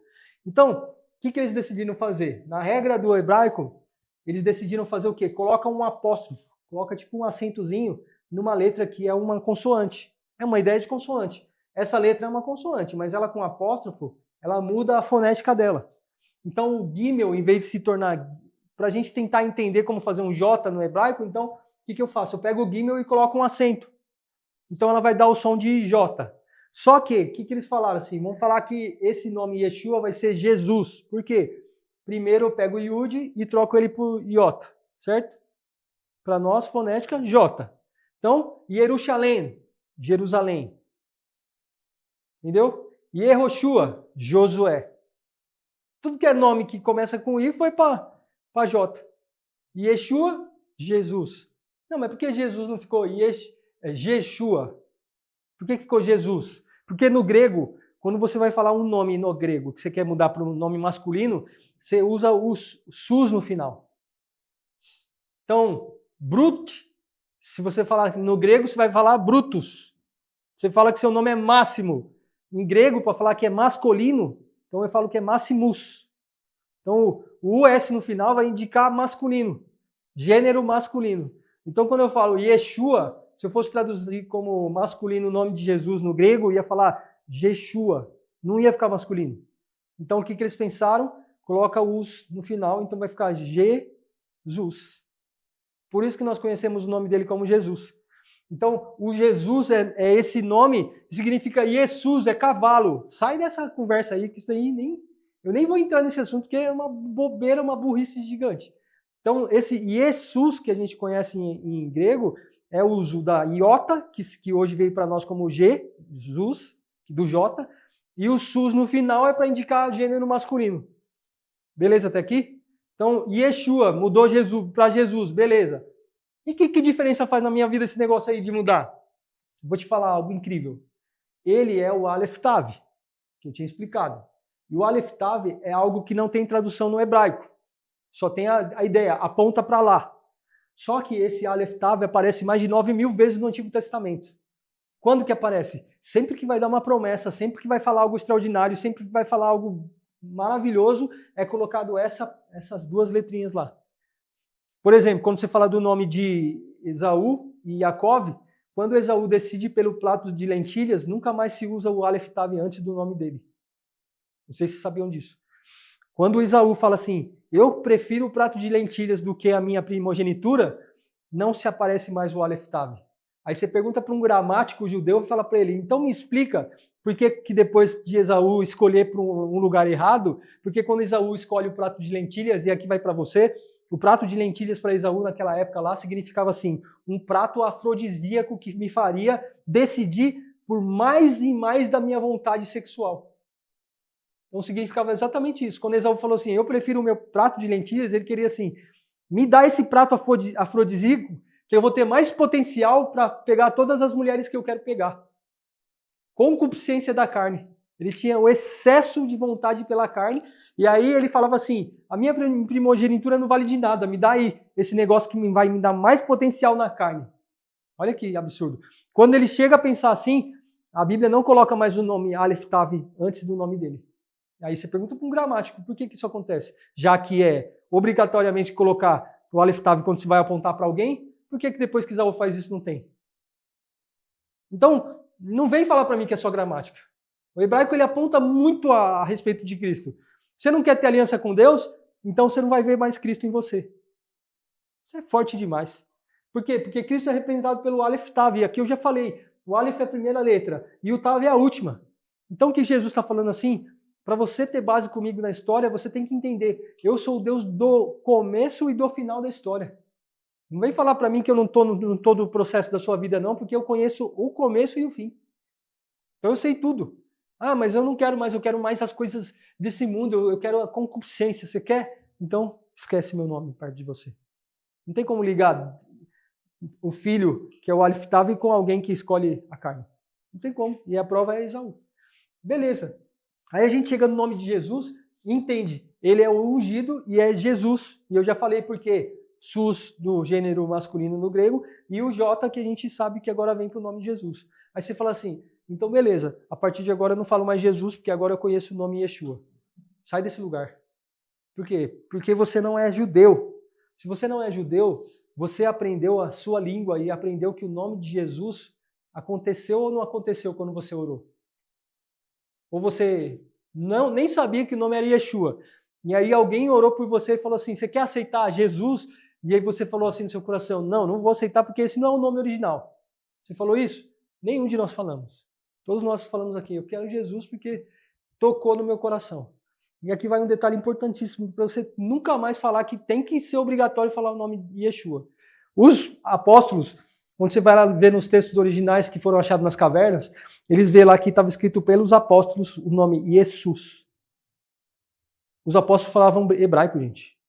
Os apóstolos falavam hebraico e aramaico, e eles falavam grego koiné. Por que esses caras, em vez de escrever Jesus, não escreveram Yeshua? Para falar assim, ó, não, você tem que escrever o nome, porque se não for o nome, já era, você está escrevendo errado. Não, eles não fizeram isso. E aí vem umas pessoas em 2024 e falam assim, você fala Jesus, você não sabe o que você está fazendo, você está blasfemando. Mano, sai desse lugar. E eu vou provar para você por quê. Imagina alguém na Terra decidido falar assim, ó, a partir de agora Deus não destrói nós. Não tem como ele destruir a gente. O que a gente vai fazer? Vamos se unir, pega Nimrod lá e fala assim, vamos se unir e vamos fazer uma torre que se Deus quiser destruir a Terra com água, não vai destruir a gente. Então eles fizeram uma torre de quase 3 quilômetros de altura. Mano, como que você pensa? A partir de Noé, os caras viviam mais ou menos 500, 600, 700 anos. Pensa nisso. A partir de Noé, vai, reconstrói a terra, tal, beleza. Agora a terra está toda diferente, porque agora tem cânion, depois do... Imagina a terra, a Pangeia, uma terra só, plana, tudo plano. Aí aconteceu o dilúvio. Aquela água de cima e água de baixo. Um monte de montanha agora. Um monte de montanha, um monte de vale, um monte de cânion, um monte de coisa acontecendo. A Terra não era dessa forma. Dividida em 5 partes. Não era isso. A Terra era uma coisa só. Pega no mapa mundo lá e volta lá no quebra-cabeça lá. Dá certinho. Aí você pega aquela Terra que está tudo daquele jeito lá e você fala assim, beleza, a partir de agora a gente, em vez de ser cada um por si, para Deus não destruir a nossa vida mais, o que a gente faz? A gente se une e a gente constrói um lugar que, não tem como nem Deus destruir. A Bíblia fala que quando o homem ousou a pensar em fazer algo que, se ele se unisse, não ia dar jeito, Deus falou assim, eu tenho que intervir na história. Não porque Deus tinha medo do homem, mas porque Deus estava falando assim, mano, que burro, velho. Como que ele acha que ele vai chegar no lugar mais alto, você constrói 3 km, 4 km, 5 km, daqui a pouco você não tem mais ar, mas eles não sabem disso, eles são meio tapados.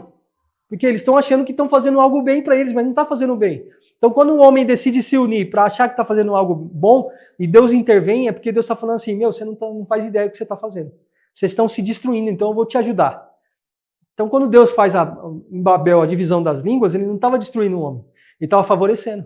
Porque se o homem continuasse naquela obstinação, vou construir um lugar e Deus não vai destruir, eles iam morrer.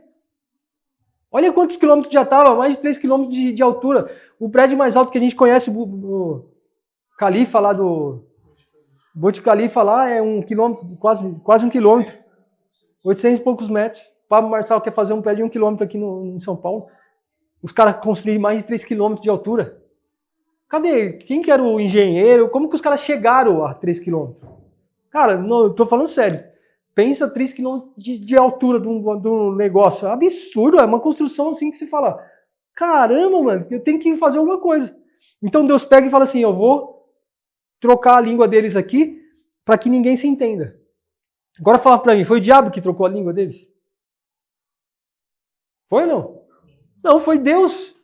Então quando uma pessoa com falta de intelecto mental falar, eu sou obrigado a falar Yeshua, e aí você fala para ela, me prova. Ah não, mas é que o nome original de Deus é Yeshua Hamashi. Aí você fala assim, quem que dividiu as línguas? Foi Deus, cara. Se foi Deus que dividiu as línguas, então eu preciso entender qual a codificação do nome real de Deus na minha língua. Não, irmão, você está falando loucura. Tô? Então vou falar para você. Eu chego na sua casa hoje e falo para sua mulher, Aishiteiro. Ela vai falar assim, entendi nada. O que você está querendo dizer? Você está falando, eu te amo em japonês. Só que essa mulher não sabe. Você sabe, mas ela não sabe. Aí o que você faz? Vou descodificar para você isso aqui. É como se você pegasse uma senha num cofre e fala, vou descodificar. Isso aqui em japonês significa eu te amo. Então se eu chegar hoje para você aqui e eu falo para minha esposa, Aishiteiro, e ela não entende nada, é uma coisa. Agora se no outro dia eu já expliquei, decodifiquei o código, e aí chego para ela e falo assim, bom dia meu amor, Aishiteiro. ela vai entender com a mesma emoção da palavra que eu falaria, eu te amo. Will, por que você está falando isso? Mano, não é um absurdo. Se chega um francês aqui e fala Je t'aime, se chega um alemão aqui e fala Ich liebe dich, se chega um americano, I love you, cada um falar junto, eu não vou entender nada. Só que cada um falar na sua língua, eu também não vou entender. Agora o alemão fala Ich liebe dich, aí alguém fala assim, ó, ele quis dizer eu te amo. Decodificou o código para mim. Imagina isso com o nome de Cristo Jesus. Se para você faz diferença você falar isso inteiro para sua mulher, você explicar, ela vai entender como você dizendo eu te amo. Imagina você falando assim, ó, o Filho de Deus chamado Jesus Cristo nasceu no meu coração e na minha vida. Não, mas o nome dele é Yeshua HaMashiach. Em hebraico é. Mas eu vou te falar o nome dele descodificado em português. Sabe qual é? Jesus Cristo. O que significa isso, Williams? A mesma sensação de ouvir o nome de Deus em hebraico, de explodir meu coração e minha mente, é a mesma que eu entenderia quando eu ouço o nome Jesus Cristo. Então é muito importante entender isso. Por que eu falo isso? Porque imagina que todas as palavras, e é muito engraçado isso quando alguém fala assim, não, tem que ser o nome Yeshua HaMashiach, senão eu nunca mais oro pelo nome de Jesus, agora eu vou orar sempre no nome Yeshua. Eu vou expulsar os demônios com o nome Yeshua, porque é o nome original. Ah, é? Então fala pra mim, como que alguém entendeu que inglês falava inglês, e alemão falava alemão, e japonês falava japonês? Quando eles decidiram se humilhar um pro outro e falar assim, oi, aí o outro fala hello. Cara, não sei se você parou pra pensar nisso, mas aconteceu o Babel, todo mundo se desfez. Alguém teve a humildade de chegar no outro, e eu falando em inglês, português e o outro falando em inglês, oi, ele, hello, oi, hello. Aí, intelectualmente eu falo, se eu falei oi e ele falou hello, deve ser a mesma palavra. Já parou para pensar que alguém fez isso? Como que hoje a gente sabe que alguém ensina inglês e o outro ensina alemão, o outro ensina japonês? Porque alguém, o número 1 naquele momento lá do Babel, aconteceu. Chegou o Plínio, eu quero falar com o Plínio, era meu amigão, mas eu não consigo falar com ele. Aí eu falo, oi, ele fala hello. Cara, que língua é essa que você está falando? Então, cada passo da língua era uma novidade. Tipo assim, eu falei oi, aí você falou hello, beleza. Aí eu quero falar, tá tudo bem? Você, how are you? Aí peraí. Eu falar, tá tudo bem? Eu perguntando, para ele é uma outra, mas parece que é a mesma coisa. É absurdo a gente pensar isso. É um negócio assim, fora de série, porque é uma realidade. Aconteceu algum dia na história. Não tem como. Como eu sei que o cara falava alemão? O outro chinês? Cara, alguém falou, peraí, cara. Se eu falar tarde, e aí você ficar falando várias palavras, aí eu apontar, tarde, e aí você fala tarde, e aí eu em hebraico falo, tarde não, erev. Aí você, erev, aí um aponta pro outro, sol. E aí o cara em hebraico, shemesh. Aí o outro, sun. Meu Deus, mano. Aí um olha pro outro e fala, escreve. Não, o cara falou isso aqui. Então isso aqui significa isso na minha língua, na dele e na dele. Então quando a gente fala, um fala sun, outro fala shemesh, outro fala sol, todos nós entenderemos o que significa. É um absurdo, cara. Então quando você falar o nome de Jesus e alguém falar assim, não, é Yeshua, rapaz, você não faz ideia. O nome de Jesus é tão importante, tão sobrenatural, é o nome sobre todo nome, que Deus decidiu, eu vou transferir esse nome para todas as línguas. Porque a Bíblia diz lá em Apocalipse que ele salvará toda tribo, língua, povo, raça e nação. Então o que significa isso? O nome de Jesus foi descodificado para todos nós. Então em grego o nome dele funciona, em português o nome dele funciona, em hebraico funciona, em alemão funciona, em japonês funciona. Por quê? Porque é a decodificação do código do nome. Se sol para mim é uma coisa e para o japonês é outra, quando eu olhar é a mesma coisa que eu estou falando, então o nome de Jesus se aplica a isso também. Então você pode continuar orando a favor e falar assim, você quer aceitar Jesus Cristo como Senhor da sua vida? E ela vai falar assim, não, mas você não conhece hebraico, você não vai falar o nome dele não? Falou, já estou falando. Mas como assim? É porque para um judeu, na língua dele, é assim. Mas na minha língua eu vou te explicar como que é. Eu estou decodificando o nome dele para qualquer língua. Isso é maravilhoso, isso é fantástico. Porque eu nunca mais me prendo ao nome que tem que ser. Porque esse nome tem muito, muito poder. Mas esse nome, traduzido para a minha língua, não significa que não é o mesmo. É que na minha língua foi trocado essa letra aqui por essa. Entendeu a diferença? É o código. É como se eu fizesse um código novo lá no cadeado e eu falasse para você, ó, o código aqui é esse. Aí você chega com a sua forma e põe o código que você conhece e abre. Esse é o nome de Jesus. Mas o nome de Jesus é poderoso porque o nome de Jesus indica o Yud, que Yud, Shin, Vav, Ain, Yeshua, certo? Yeshua, escrito em hebraico quadrático, tem 1, 2, 3, 4, 5, 6, 7 pontas. Hebraico quadrático, 7 pontas. Hebraico quadrático, a parte de baixo, você considera 1, 2, 3 bases. O nome de Jesus aponta para Deus Pai, Deus Filho e Deus Espírito Santo, e ele é a plenitude do tempo. O nome de Jesus indica Isaías 11, quando fala assim, do rebento de Jessé nascerá um que será chamado de Senhor, o Espírito do Senhor, o Espírito de conhecimento, entendimento, inteligência, sabedoria, fortaleza e temor. Um candelabro. Por que tinha que ser escrito dessa forma em hebraico? Porque Jesus Cristo é o candelabro vivo de Deus. Jesus Cristo é aquele que trouxe a luz do mundo. Só que a luz do mundo através do Espírito. E o Espírito, a Bíblia diz lá em Malaquias e Zacarias, que é o Espírito tem 7 olhos.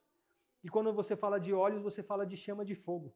Porque o seu olho só consegue ver aquilo que a luz traz para você. E esse preto nos seus olhos não é uma tinta, é um buraco. Não sei se você sabia disso, mas esse preto dos seus olhos aí, que abre e fecha mais alto e mais baixo, ele é um buraco. E nessa hora, se essa aula está te empolgando, ele está mais aberto. Porque ele está indicando, aqui ó, vai entrar algo sobre mim. Só que eu estou gostando tanto e meu corpo está gostando tanto que ele abre mais a pupila para dizer assim, eu quero mais informação sobre isso. Então quando você está apaixonado ou você está entusiasmado sobre algo, você pode tirar uma foto no espelho e você vai ver que aquela pupila que está desse tamanho, ela está aberta. Por quê? Porque ele está querendo assim, ó, tudo que está aberto em mim, na minha alma, eu quero que entre mais informação aqui. Isso é muito profundo, porque quando eu decido pelo pecado e olho para o pecado com vontade, e amo mais o pecado do que a Deus, o que eu estou fazendo? Abro o buraco da minha alma e falo assim, entra aqui em mim que eu tenho prazer em você. E aquilo fere a sua alma, seu coração e sua mente.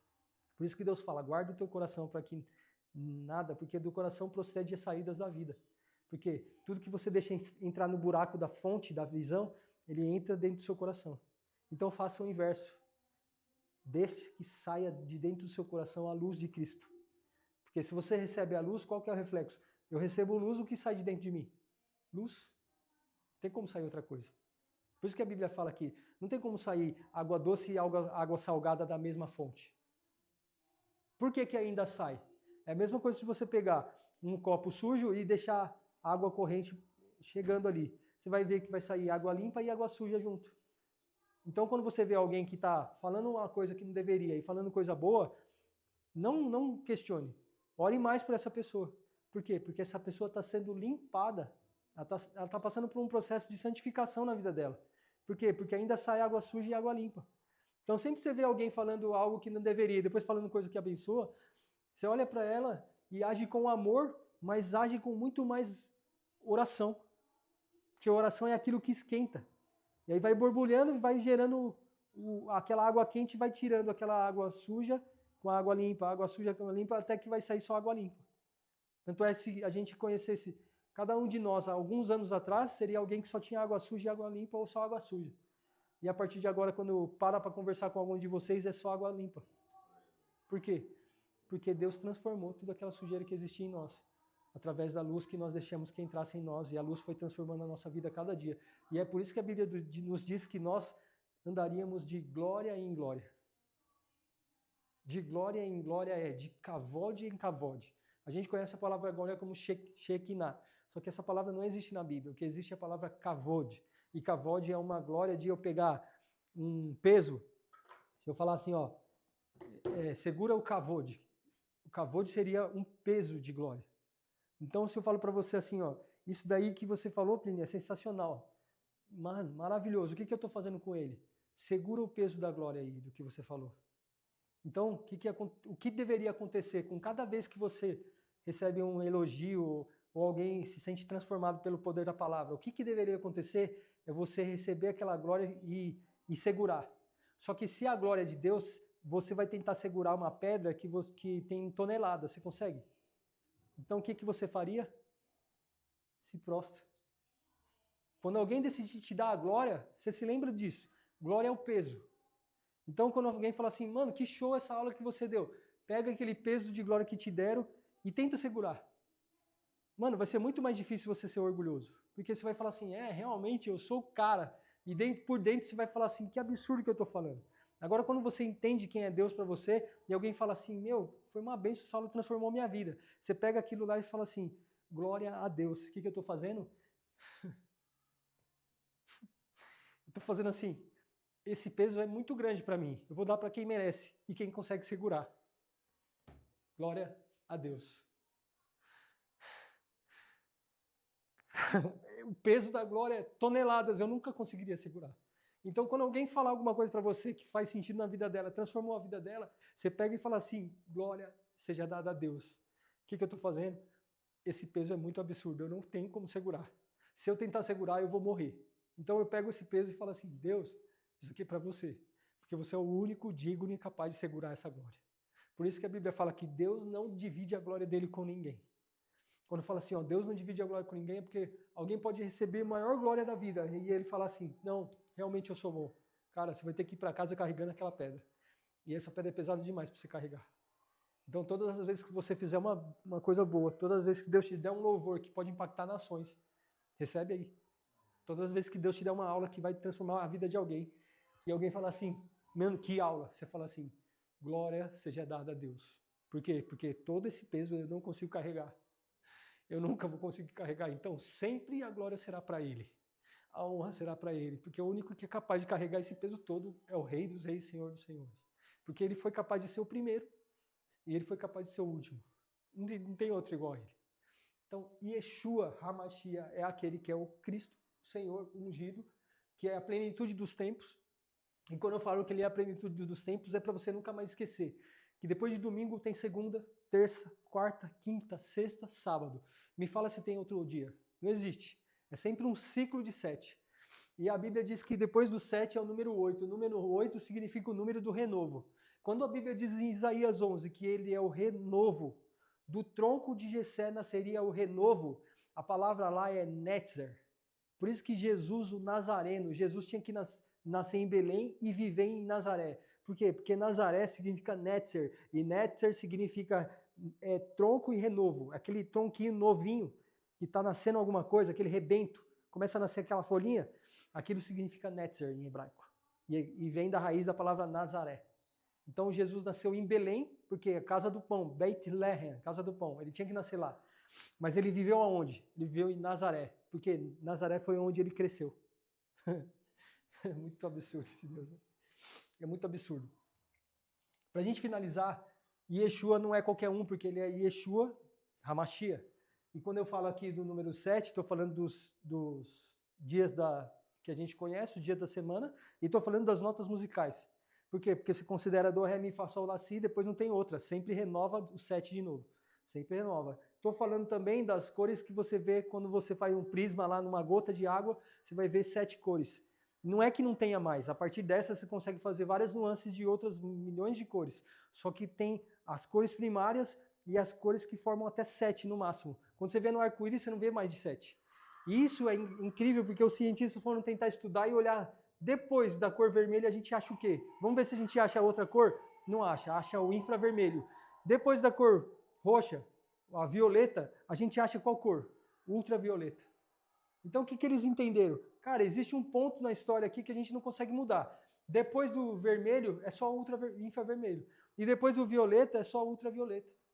Eu não consigo achar outra coisa. Nos raios lá, cara, que tem uma coisa errada aqui. Não tem coisa errada. É que tudo aponta para Cristo. E ainda que você veja no espaço e fala assim, não, eu vou olhar além. Você quer olhar além? Cristo antes da história. Quer olhar além? Cristo depois da história. É sempre ele. Sempre. Aí quando você olha para ele sendo como o ungido, aí vai um detalhe. O ungido são duas coisas. Quando você vê no Antigo Testamento, só um cara foi ungido, Ciro. Quando você vê no Novo Testamento, só Jesus. Então Jesus, o nome natural comum, se torna um nome extraordinário a partir do momento que ele se torna Cristo. Então Jesus é um, Cristo é outro. Ele conseguiu se tornar os dois. Por quê? Porque ele obedeceu tudo que estava na palavra. Se ele não obedecesse tudo, não seria o Cristo. Ele seria apenas Jesus. Mas como ele obedeceu tudo, até o final da história ele conseguiu cumprir tudo que estava escrito sobre ele, o que ele se tornou? O ungido. Então, para você se tornar ungido, cumpra tudo aquilo que Deus estabeleceu para você, dentro da palavra. Não, eu quero ser ungido por Deus. Então obedeça a palavra de Deus. E você vai ser ungido por Deus. Só que Jesus é ungido para um propósito. E o propósito de Jesus era morrer a nosso favor. Aí vem um cara, e eu estava falando da Helena Blavatsky, que era sobre teosofia. Qual que é o conceito dela? Asura Maia e Aira Maniu, que era Deus das trevas e Deus da luz. Aí vem Deus e fala com Isaías e fala assim, chega num homem chamado Ciro, e esse homem não era cristão, não era judeu, não conhecia Deus, não conhecia a Torá, não conhecia nada sobre Yeshua, não conhecia nada sobre o que era ser ungido. E esse homem, na história, quando fala Heródoto vai contar a história dele, era um historiador grego, mais ou menos 438 depois de Cristo, ele foi escrever algumas histórias. E ele escreveu sobre essa história, está lá no Museu da Inglaterra, lá na Biblioteca da Inglaterra, sobre essa história. Então, quando você vê Heródoto falando dele, ele fala assim, existia um cara chamado Ciro, que o avô dele, chamado Astíages, ele teve um sonho. E esse avô dele, isso na cultura lá grega, Heródoto escrevendo essa história. Pode pesquisar, você vai achar isso daí. Então ele escreveu assim, esse avô de Ciro, ele sonhou que nascia da cabeça dele uma árvore, que ela era tão gigantesca, que ela fazia sombra sobre as nações, e os animais da terra e as pessoas da terra vinham debaixo dessa árvore e tinham sombra sobre essa árvore. Na mesma noite, a filha de Astíages, Mandanes, ela teve o mesmo sonho. Nascia de dentro da cabeça dela, saía uma árvore que crescia e fazia a mesma cena. Ela acordou assustada e foi falar para o pai dela. Pai, eu tive um sonho assim, assim. É uma árvore que nascia e tal, e fazia sombra para todos e tal. Chegaram nos homens que eram conselheiros dos reis, e na maioria deles eram tipo astrólogos. Mexiam com magia, feitiçaria, esoterismo, tudo isso. Então eles olharam e falaram assim, a gente sabe qual que é a interpretação. Então fala para nós. Esse ser essa árvore que nasceu e ficou frondosa, é o filho que vai nascer da sua filha. Porque vocês tiveram um sonho na mesma época, no mesmo dia, e vai nascer da sua filha um menino que vai ser 10 vezes melhor que você. Porque você é o rei dos sírios, dos medo-persas dos sírios, dos medo-persas. Você é o rei dos persas, só que tem uma coisa, vai nascer um menino que é seu neto, que ele vai ser melhor do que você. E aí ele falou assim, então deixa nascer. Na hora que nasceu, naquela época os imperadores tinham muita orgulho de ser o que eles eram, e você vai contar a história, tem muita história aí, mas nessa história em específico, esse cara, ele falou assim, nasceu meu neto, nasceu, que bom. Aí falou para um comparsa dele, pega esse menino, leva na montanha e mata, porque ninguém vai ser maior que eu. Ninguém pode ser maior que eu na história. Eu sou o maior, eu sou o rei dos medos, não tem como ser maior que eu. Então quando esse cara chegou, e a Bíblia não, a história diz o nome desse cara, só que esse cara, a história que diz o nome desse cara, que era o comparsa do Astíages, em hebraico o nome desse cara significava unha do diabo. Então esse cara chegou para destruir a vida de Ciro. Pensa num cara, não conhecia Deus, não conhecia a Torá, não conhecia Moisés, não conhecia nada, nem o profeta Isaías. E esse cara, menino, tá lá para ser sacrificado, tipo assim, vou matar esse cara e vai destruir esse cara. Na hora que ele vai tentar matar, na história diz que ele ouve uma voz que fala assim, não mate esse menino que ele vai ser grande.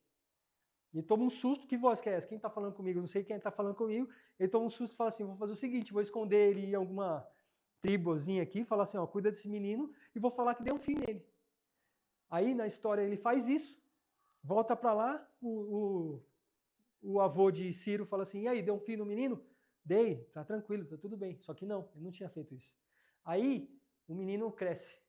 O menino cresce e se torna não só rei dos medos, ele se torna rei dos medos e dos persas. E ele mata o avô. E ele toma conta de todos os medos e persas. Porque ele se torna tão grande e tão maior que o avô dele, que agora ele está destruindo tudo. Ele se torna autoridade sobre aquele lugar. Só que Deus escreveu a história, não foi a história que escreveu por si. Por que eu estou falando isso? Porque Isaías chega nesse cara, ele lê lá que está escrito lá, e fala assim, Ciro, o meu ungido. Você lê para um cara que não conhece Bíblia, não conhece Torá, não conhece Deus, não conhece Moisés, não conhece Abraão, e eu falo para você aqui, ó, Deus já tinha ungido você antes mesmo de você nascer. Para quê? O povo é levado para a Babilônia, está lá Nabucodonosor cuidando de tudo lá da Babilônia, aí morre Nabucodonosor, nasce mais um, morre e tal, aí Nabonido, que era o que estava lá como o Belsazar, lá, que era o rei daquela época da Babilônia, que fala assim, vamos fazer uma festa. E nessa festa aqui, a gente vai fazer o seguinte, a gente vai pegar e comer até não aguentar mais, depois a gente vomita tudo e come de novo, vomita tudo e come de novo, e aí a gente faz orgia e pega os utensílios do templo dos judeus e toma as coisas lá, joga nas mulheres, faz um arregaço. Só que os babilônicos tinham o costume de, em tempo de guerra, quando ia ceifar a vida dos soldados do adversário, eles falam assim, para a gente ficar mais fácil contar quantos mortos, a gente corta a mão. Então a gente corta uma mão, joga, corta. Então quando for contar, vai falar, isso daqui é deles, isso daqui é nosso, tal. Então a gente já sabe, fica fácil a contagem. Então imagina esse cara, ele chega lá e fala assim, vamos fazer uma festa, e nessa festa eu quero fazer orgia, fazer coisa pesada, pegar os coisas dos utensílios sagrados e fazer tudo um arregaço. E nesse dia, foi o dia que Ciro entrou na Babilônia para tomar toda a Babilônia. Foi nesse dia que houve a separação do cativeiro, só que Ciro tinha ouvido aquela mensagem, você é o meu ungido, eu vou te ajudar e você vai se tornar o maior da terra. Só que Deus não falou para ele assim, ó, você vai agir ao meu favor. Não, Ciro, você é ungido para esse tempo, para você se tornar o maior da terra. Então se eu falo para alguém que não é cristão, você vai ficar milionário, vai ser o homem mais rico da terra, você vai querer ou não vai? É lógico que eu vou querer. Olha como que Deus é. Aí ele falou assim, mas eu não acredito em Deus, eu não acredito no Deus de Abraão, de Isaac e Jacó. Quem é esse Deus para mim? Aí lá em Isaías vai estar escrito assim, eu sou o Deus da luz e o Deus das trevas. Pelo amor de Deus, mano. Por que eu falei de teosofia e de Helena Blavatsky? Porque essa mulher veio com desse conceito da teosofia. Mas quem conhecia esse conceito? Os medos e persas. Para o medo e persa não existia Deus, existia o Deus da luz e o Deus das trevas. Quando, imagina Ciro, lendo aquela cena, Ciro, meu ungido, eu sou o Deus de perto, de longe, sou o Deus da paz, e eu sou o Deus da luz e o Deus das trevas. Então o que você chamava de Deus, que era a luz, e a treva, que você chamava de outro Deus, não, Ciro, eu sou o Deus desses dois aí. Ele falou assim, cara, esse Deus é mais forte do que o Deus que eu achava. Então o que ele quer de mim? Eu quero que você conquiste a Babilônia. Não, mas não tem como entrar na Babilônia, não dá. A Babilônia é toda cercada, ela é top, não tem como entrar. Deus deu a estratégia. Você vai cavar do lado do rio, isso está na história. Você vai cavar do lado do rio, vai diminuir as águas, você vai entrar por baixo. Nesse momento que você entrar, todo mundo vai estar cachaçado. O exército, os comandantes, todos, porque o rei mandou fazer uma festa. Eles vão estar lá rendidos. Nessa festa, olha a cena. Imagina essa história toda acontecendo, o cara falar assim, cara, eu sou ungido pelo Deus dos judeus, que loucura, e está escrito meu nome aqui, não é o outro não, é Ciro, um Hamashia, tipo, Ciro meu ungido, para quê? Para tomar conta da terra, eu sou o homem mais forte da terra, e ele é o Deus da luz e das trevas, então eu vou acreditar. Aí Deus dá estratégia, ó, cava, vai diminuir as águas, você vai entrar por baixo, vai dominar a Babilônia.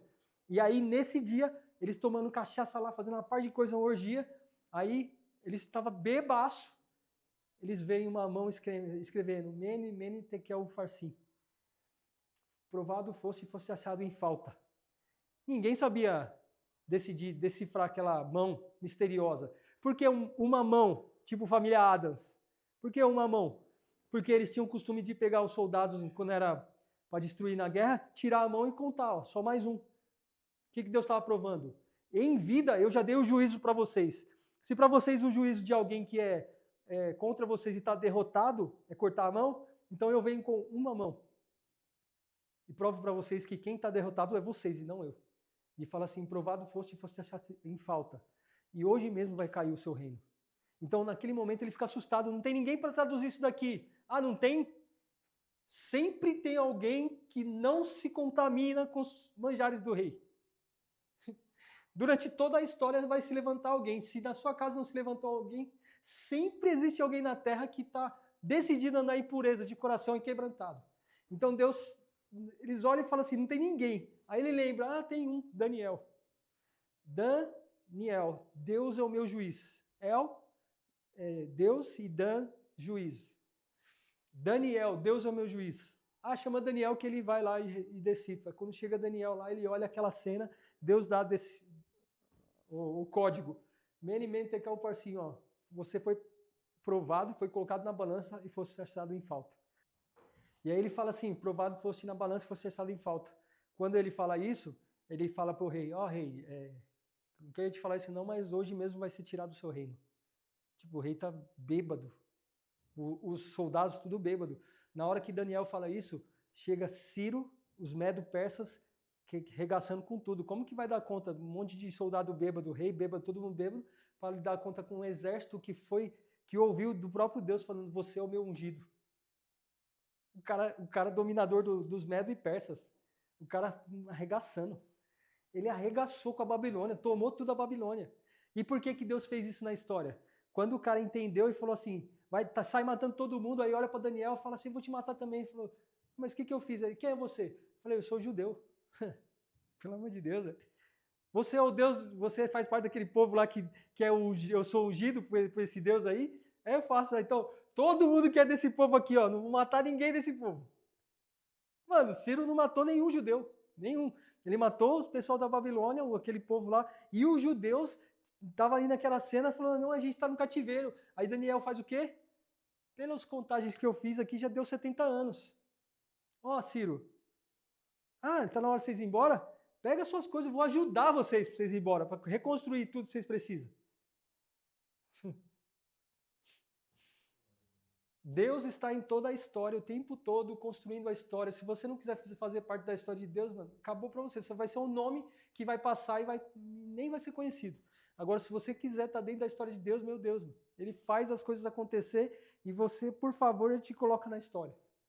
A história da mudança da vida de alguém, a história da mudança da mentalidade, a história da mudança da geração de alguém, a família de alguém nunca mais vai ser a mesma. Meu Deus. Isso aconteceu com Ciro, mas acontece todos os dias na história. Quando você decide acordar e não pegar a glória para você, alguém vai ser transformado pelo aquilo.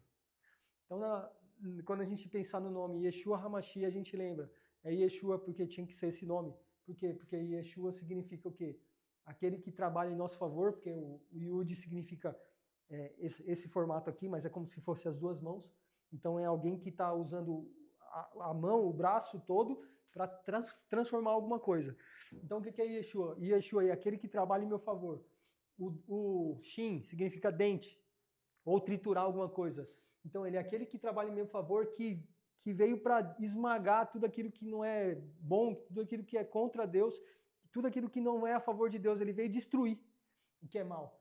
E aqui, ó, tudo que é conectado com a visão, tudo que me conecta com a visão, ele é aquele que veio trazer transformação sobre a minha mente. Porque quando Jesus entra na minha mente, a minha mente é totalmente renovada. Então a minha visão, que era para estar conectada só com o caos, com a destruição, ela está conectada com a transformação.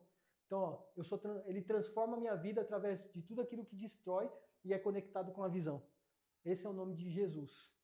Por quê? Porque Jesus faz o quê? A minha visão nunca mais ser a mesma. Por quê? Porque eu estava conectado com a destruição. Só que ele me transformou. Esse é o nome de Jesus. Yeshua HaMashiach. Isso é a vírgula que nós temos para hoje. Porque com certeza Deus pode te dar mais informação sobre isso. E você espalha Jesus para a nação. Posso falar Jesus para orar? Deve. Jesus. Yeshua. Não importa qual país você está, importa que todas as línguas vieram de um só. Do próprio Deus. Glória a Deus. Vamos orar. Jesus, nós te agradecemos por esse dia maravilhoso que o Senhor nos deu. Por conhecer um pouco mais de quem Tu és. O nosso amigo, nosso amado, nosso Senhor e Salvador, Jesus Cristo. Nosso Senhor e Salvador, Jesus Cristo, Adonai Melech Yeshua HaMashiach. Seja qual for a língua, porque todas as línguas vieram de Ti. Seja qual for a forma de falar, porque a Tua palavra diz que é a partir de Cristo, Jesus, todo o joelho e toda a língua deve confessar que Ele é Senhor e todo o joelho deve se dobrar. No céu, na terra e debaixo da terra. Não existe outro nome acima do Teu, não existe nada que se compare a Ti. e toda a glória seja dada somente ao Senhor. Estamos aqui gratos a Ti por esse dia, gratos a Ti por essa aula, gratos a Ti pela transformação que o Senhor fez na minha vida, a transformação que o Senhor tem feito na vida de cada aluno, daqueles que ouvirão essa aula, daqueles que serão transformados, e que as pessoas deixem o Teu Espírito Santo trabalhar no coração. Porque a Tua palavra diz que se o Espírito Santo falar conosco, que nós não endurecemos o nosso coração. O que significa isso? O Teu Espírito Santo sempre fala conosco. Muitas vezes é a gente que endurece o nosso coração e não se abre para Deus. Que nessa manhã e que cada um que ouvir essa aula realmente abra o coração para que Jesus Cristo entre, faça morada e viva para sempre. Assim eu oro em nome de Jesus e te agradeço, Pai. Amém.